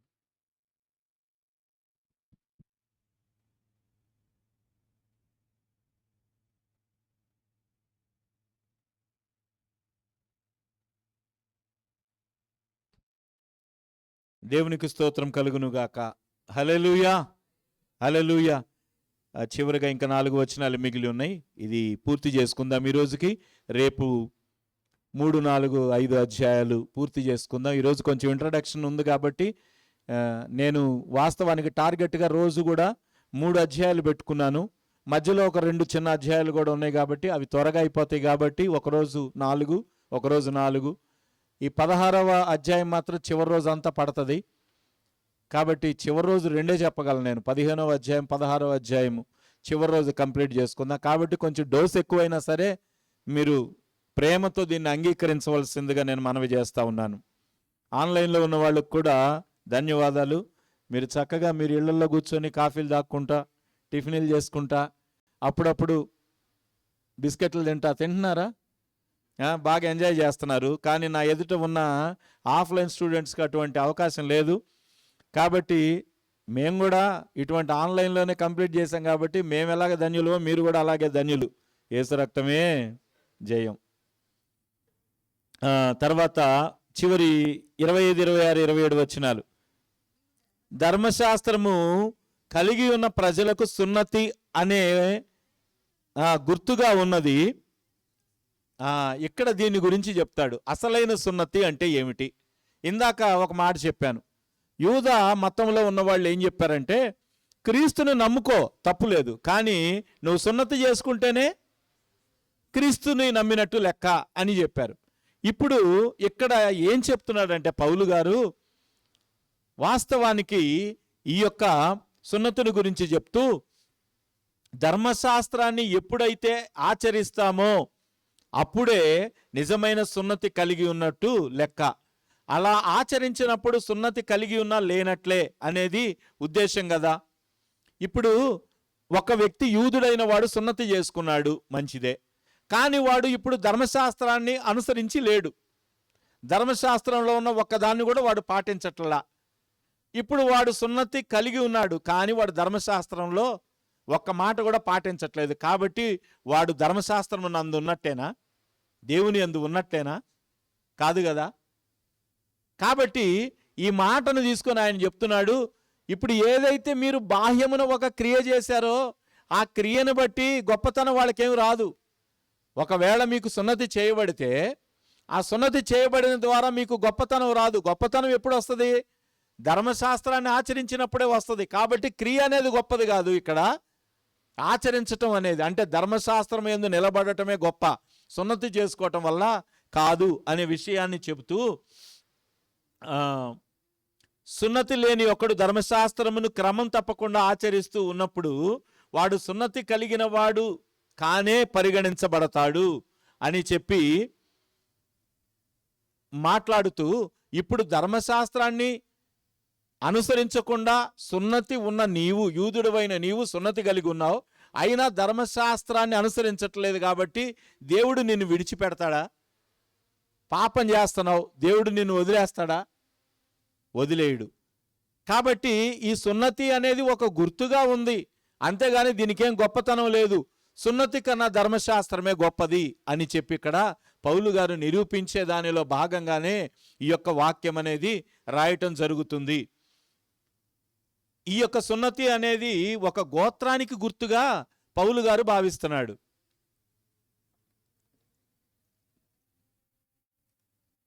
ఇది ఒక గోత్రానికి గుర్తుగా భావిస్తున్నాడు. దేవుని ప్రజలము అని చెప్పబడటం అనేది దీనిలో ఒక ప్రధానమైన ఉద్దేశం. ఈ సున్నతి అనేది ఎందుకు తీసుకుంటున్నారు అనేది గనక మనం తెలుసుకుంటే, మేము దేవుని ప్రజలము, దేవుని చిత్తాన్ని నెరవేర్చేవారిగా ఉన్నాము, దేవుని కొరకై బ్రతుకుతున్నాము అనే ఉద్దేశాలని బయట వారికి చెప్పటానికే ఈ సున్నతి అనే సూచన. హల్లెలూయా, హల్లెలూయా. అర్థమైందా మీకు? ఈ సున్నతి అనేది ఏమిటంటే, మాకు ధర్మశాస్త్రం ఉంది అని చెప్పి ప్రజలకి తెలియాలి. అంటే మేము దేవుని ప్రజలమని మొట్టమొదట ప్రజలకి చెప్పాలి. అందుకనే ముస్లిమ్స్ సున్నతి చేస్తారు. ఎందుకు? మేము ముస్లిమ్స్ అని బాహ్య ప్రపంచానికి తెలియజేయబడాలి అనే ఉద్దేశంతో. అలాగే ఇక్కడ కూడా వీళ్ళు ఒక గుర్తు, వీళ్ళకి ఒక సైన్ అన్నమాట. అది ఏమిటి అని అంటే, మేము దేవుని ప్రజలమని చెప్పడం దీంట్లో గొప్ప ఉద్దేశం. దేవుని చిత్తానుసారంగా మేము నడుస్తున్నామని చెప్పటం రెండో ఉద్దేశం. దేవుని కొరకు మేము ఏదైనా చేయగలము అని చెప్పటం ఈ మూడో ఉద్దేశం. ఈ మూడు ఉద్దేశాలు కలిగి ఉన్న వాడు మాత్రమే సున్నతి చేసుకోబడటానికి అర్హుడు. అంతేగాని దీన్నేదో ఒక క్రమంగా పాటిస్తున్నారు, ధర్మశాస్త్రాన్ని నెరవేర్చుకోవాలి అనే ఉద్దేశం కలిగి ఉన్నవాడే సున్నతి అనే దానిని చేయటానికి యోగ్యుడు అనే సంగతి ఇక్కడ పౌలు గారు తెలియజేస్తున్నాడు. అయితే ఇది హృదయ సంబంధమైనదే తప్ప ఇది శారీరకంగా చేసేది కాదు. దేవుడు ఆత్మతో చేసిన దాన్ని శరీరం క్రియగా మలచుట అవివేకముతో కూడిన పనిని. ఇది వాస్తవానికి దేవుడు ఆత్మ సంబంధమైన సున్నతిగా దేవుడు చేశాడు. అంటే దేవుని ప్రజలుగా మనము ఆలోచించుకోవటం, దేవుని ప్రజలుగా ఉద్దేశాలు కలిగి ఉండటం, దేవుని చిత్తాన్ని నెరవేర్చడం అనేది సున్నతి ద్వారా నెరవేర్చలేం. మన హృదయములో అటువంటి స్థిర నిశ్చయత కలిగిన తర్వాత మాత్రమే దానిని బాహ్యముగా నెరవేర్చే క్రియని సున్నతి అనే ద్వారా తెలియజేస్తాం. గొప్ప ఉద్దేశం ఇక్కడ సుస్పష్టం. నేను ముగించబోతా ఉన్నాను ఈరోజు క్లాస్. నేను ముగించబోతా ఉండే ముందుగా సున్నతిని గురించి ఒక్కసారి మీరు ఆలోచన చేయండి. ఈ సున్నతి అనేది వాస్తవానికి చాలామంది ఏమనుకుంటున్నారంటే, సున్నతి ద్వారా మనం పరిశుద్ధులం అవుతాం అనుకుంటున్నారు. అలాగే మనం ఈరోజు నీళ్లలో మునిగి లేవటం ద్వారా, బాప్తిసం ద్వారా అంతా అయిపోయింది అనే ఉద్దేశం కలిగి ఉంది. కానీ వాక్యం ఏం సెలవిస్తుంది? ఒకడు యేసుక్రీస్తు ప్రభు అని, దేవుడని ఆయనను ఒప్పుకొని హృదయమందు విశ్వసించిన ఎడల నీవు రక్షణ పొందుతావు. నిజమైన రక్షణ ఎప్పుడు? మునిగినప్పుడా? ఉందా అలాగెక్కడైనా? మీ బైబిల్లో ఉందా? రక్షణ ఎప్పుడు పొందుతాడు ఒక మనిషి? యేసుక్రీస్తు దేవుడని నోటితో ఒప్పుకోవాలి, హృదయంలో విశ్వసించాలి. అయితే మునిగి ఎందుకు లేవాలి? లోకానికి తెలియాలి. అంటే యేసుక్రీస్తు నన్ను రక్షించాడు, యేసుక్రీస్తు ప్రభువు నన్ను బాగు చేశాడు, నా పాపాలు పోయినాయి, ఇక మీదట నేను యేసుక్రీస్తును ధరించుకొని రాబోయే కాలములో ఆయన ఉద్దేశాలు నెరవేరుస్తూ, ఆయన చిత్తము నెరవేరుస్తూ, ఆయన ఆజ్ఞలను అనుసరించి పాటిస్తున్నాను. అందుకనే మనం అక్కడ ఒప్పుకోలు ప్రార్థన కూడా చేపిస్తాం. రాబోయే రోజుల్లో నువ్వు బైబిల్ గ్రంథాన్ని చదివి చక్కగా బైబిల్లో చెప్పిన విషయాలన్నిటికీ లోబడి నడుచుకుంటావా? సంఘ కార్యక్రమాల్లో పాల్గొంటావా? పాస్టర్కి విధేయుడుగా ఉంటావా? యేసుక్రీస్తు రక్షకుడని నువ్వు తెలుసుకున్న ప్రకారం అనేక మందికి ప్రకటిస్తావా? ఇవన్నీ చెప్పిన తర్వాత అవును అవును అవును అని వాళ్ళు చెప్తేనే మనం బాప్తీసం ఇస్తాం. సంఘంలో అనేక మంది మంచి నడవడిక కలిగి ఉంది, ఏమా రాబోయే కాలం అంతా దేవుని సన్నిధిలో ఉంటుంది అని చెబితేనే ఆమెకు బాప్తీసం ఇస్తాం, లేకపోతే ఇస్తామా? ఇప్పుడు హృదయమందు విశ్వసించి నోటితో ఒప్పుకున్నప్పుడు రక్షణ పొందావు. కానీ ఇప్పుడు ఎందుకు మునిగి లేవాలి? బాప్తీసం పొందాలి. ఎందుకు పొందాలి? ప్రజలకి తెలియజేయబడాలి. సున్నతి కూడా అదే. సున్నతి కూడా అదే. సున్నతి అంటే ఏమిటంటే ఇప్పుడు ధర్మశాస్త్రాన్ని నమ్మటం, ఆచరించటం, దాని ప్రకారంగా నడవటం అనేది సున్నతి అయిపోయింది. లోపల మనం సున్నతి చేయబడ్డాం. అయితే ఇప్పుడు బాహ్యమున తెలియజేయాలి. అందుకనే వాళ్ళు గోప్యాంగ చర్మమున సున్నతి చేయించుకొని దేవుని యొక్క ఆజ్ఞలు నెరవేర్చడానికి, దేవుని యొక్క చిత్తము నెరవేర్చడానికి, దేవుని ప్రజలుగా కొనసాగుతాము అని ఒక సున్నతి చేసుకునేవాళ్ళు. అది అంతేగాని దాన్ని అర్థం తెలియకుండా గోప్యాంగ చర్మమున సున్నతి చేయబడిన ప్రతివాడు దేవుని యొక్క చిత్తమును అనుసరించి నడుచుకొని చున్నవాడని చెప్పలేం. అట్లని సున్నతి చేయబడితే, సున్నతి చేయబడిన తర్వాత ఇక మీద వాడికి పాపం రాదా అని అంటే రాకుండా ఉంటుందా? వాడు పాపం చేస్తే ఇప్పుడు మీరు ఇలాగ తెలుసుకోండి, రక్షింపబడిన తర్వాత వాడు యేసుక్రీస్తుని ఎరిగిన తర్వాత నేను పాపంలోంచి నీతిగా మారానని చెప్పి ఒక వ్యక్తిని హత్య చేశాడు అనుకోండి, పాపం అనేది ఆపాదించబడదా వాడికి? చెప్పండి మీరు, ఆపాదించబడుతుందా లేదా? జైల్లో వేస్తారా లేదా? అలాగే సున్నతి అనేది ఒక గుర్తు. హల్లెలూయా. కనుక మనమైతే ఇప్పుడు యేసుక్రీస్తు నందలి స్నానము ద్వారా, యేసుక్రీస్తు రక్షకుడని హృదయమందు విశ్వసించి నోటితో ఒప్పుకొనుట ద్వారా మనము అంతరంగ సున్నతిని కలిగి ఉన్నాము. కాబట్టి ఈరోజు మనము కూడా దేవుడు ఆయన బిడ్డలుగా మనకు కూడా ఒక ముద్ర వేశాడు. హల్లెలూయా. దేవుని ప్రియబిడ్డలు అనే ఒక ముద్ర వేశాడు. కనుక ఆ ముద్ర కలిగిన వారమై మనం బలంగా ముందుకు సాగుదాం. దేవుని కృప మీకు తోడుగా ఉండునుగాక. మరలా రేపు యథాప్రకారంగా 9:30 కలుసుకుందాం. అంతవరకు సెలవు. చెప్పాల్సింది చాలా ఉంది, వినాల్సింది మిగిలే ఉంది. ఆమేన్. ప్రార్థన చేసుకొని ముగించుకుందాం. ఆన్లైన్లో ఇంతవరకు విన్న వాళ్ళందరికీ ధన్యవాదాలు.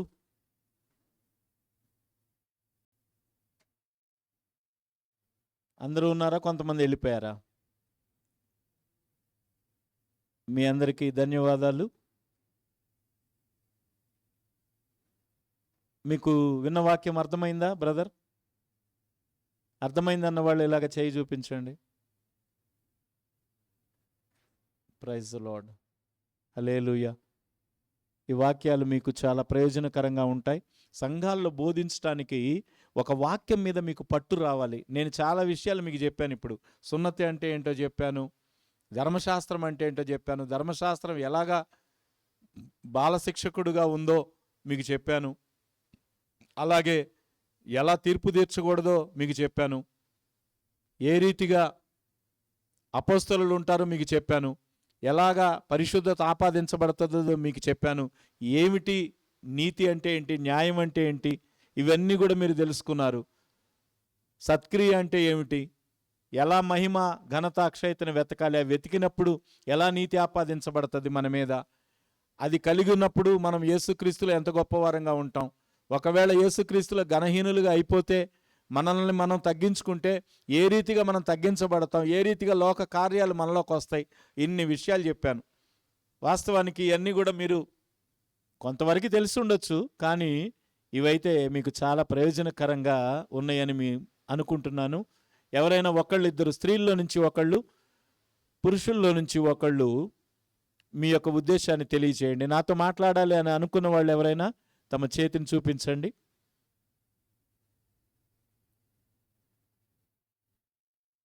ఎవరైనా మాట్లాడండి ఒకళ్ళు.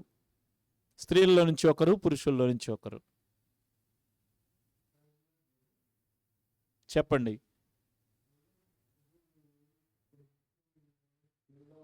కొంచెం గట్టిగా మాట్లాడండి.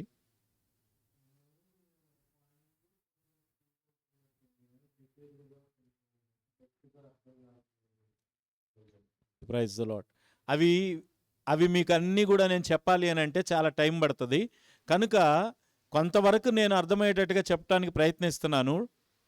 అవన్నీ చాలా మర్మాలతో కూడా ఉన్నాయి.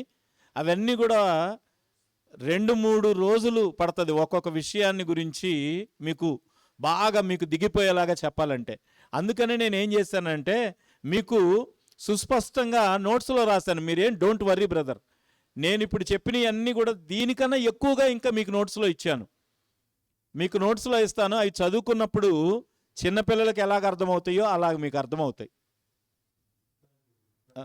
మీకు నోట్స్ ఇచ్చినప్పుడు మీరు ఏ ఒక్కటి కూడా నష్టపోలేదని మీకు అర్థమవుతుంది. ఓకే, థ్యాంక్ యూ మీ అభిప్రాయం చెప్పినందుకు. ఇంకా స్త్రీల్లో నుంచి ఒకళ్ళు ఎవరైనా చెప్పు.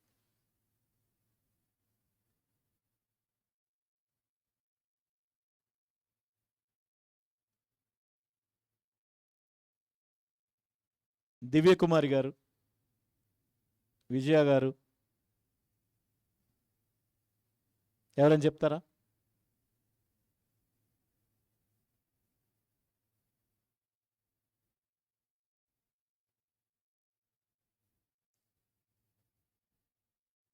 అన్మ్యూట్ చేశారు కదా అందరినీ. మీరు ఎవరైనా మాట్లాడాలనుకున్న వాళ్ళు అన్మ్యూట్ చేసుకోండి.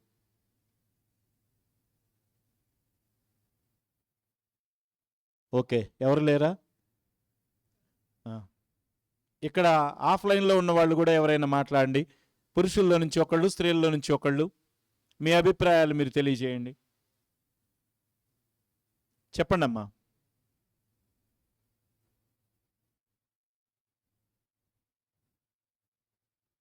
అర్థమవుతుందా, వ్యర్థమవుతుందా? చెప్పండి గట్టిగా. దేవునికి స్తోత్రం. పురుషుల్లో నుంచి ఎవరైనా ఏదైనా అభిప్రాయం చెప్పాలనుకుంటే చెప్పండి. మంచిగా అర్థమవుతుందా? బాగా రిసీవ్ చేసుకుంటున్నారా? విజయ్ ఎలా ఉన్నావు? Praise the lord. ఓకే, ప్రార్థన చేసుకొని ముగించుకుందాం. పరిశుద్ధుడా పరమ తండ్రి, నీకు స్తోత్రాలు చెల్లిస్తూ ఉన్నాం. ఈ మొదటి రోజున ఈ క్లాస్ జయకరంగా ముగించడానికి మీరు చూపిన కృప నిమిత్తమై మీకు స్తోత్రాలు చెల్లిస్తూ ఉన్నాను. ఇంకా తెలుపవలసిన అనేకమైన మర్మాలు ఉన్నాయి, కానీ ప్రభువా సమయాభావం వల్ల తెలియజేయలేకపోతున్నాం. అయితే నాయన దీన్ని నోట్స్గా మార్చి నీ బిడ్డలందరికీ ఇవ్వటానికి నాకు ఇచ్చిన ధన్యతను బట్టి మీకు స్తోత్రాలు. ఇంకా అనేకమైన విషయాలు నీ బిడ్డలు తెలుసుకునే వారిగా నాయన సిద్ధపరిచినందున ఈ యొక్క Jeevan Raj international Pentecostal Bible కాలేజీని నీ ప్రజల కొరకు, నీ బిడ్డల కొరకు ఒక యోగ్యకరమైన, దీవెనకరమైన ప్రదేశముగా బైబిల్ కాలేజీగా ఉంచినందుకు మీకు స్తోత్రాలు. అనేక మంది సమర్పించబడిన దైవజనులు ఈ ప్రాంతానికి వచ్చి ఇంకా అనేకమైన విషయాలు తెలియజేసి ప్రభువా నీ బిడ్డలందరినీ శక్తిపూర్ణులుగా మార్చుదురుగాక, సంపూర్ణులుగా చేయుదురుగాక. మాకిచ్చిన ఈ యొక్క సమయాన్ని బట్టి ప్రభువా నాయన, ఈ యొక్క అకేషన్ అంతటిని బట్టి మీకే స్తోత్రాలు చెల్లించుకుంటూ ఈ స్కూల్ యాజమాన్యాన్ని కూడా మీరు ఆశీర్వదించి మీ కృపలో బలపరిచి దీవించుమని నాయన, వినుచున్న నీ బిడ్డలకు కూడా నాయన జ్ఞాన నేత్రాన్ని తెరవండి, వినగలిగిన ఓపికను దయచేయండి నాయన. వినుట వలన విశ్వాసం కలుగును అన్న మాటను వారు హృదయాలకు తీసుకొని ఎక్కువగా వినేవారిగా ఉందురుగాక, విన్నది గ్రహించుదురుగాక. యేసయ్య వారి నామంలో ప్రార్థన చేసి ముగించుకుంటున్నాము తండ్రి. అందరికీ వందనాలు. మరలా రేపు కలుసుకుందాం. అంతవరకు సెలవు.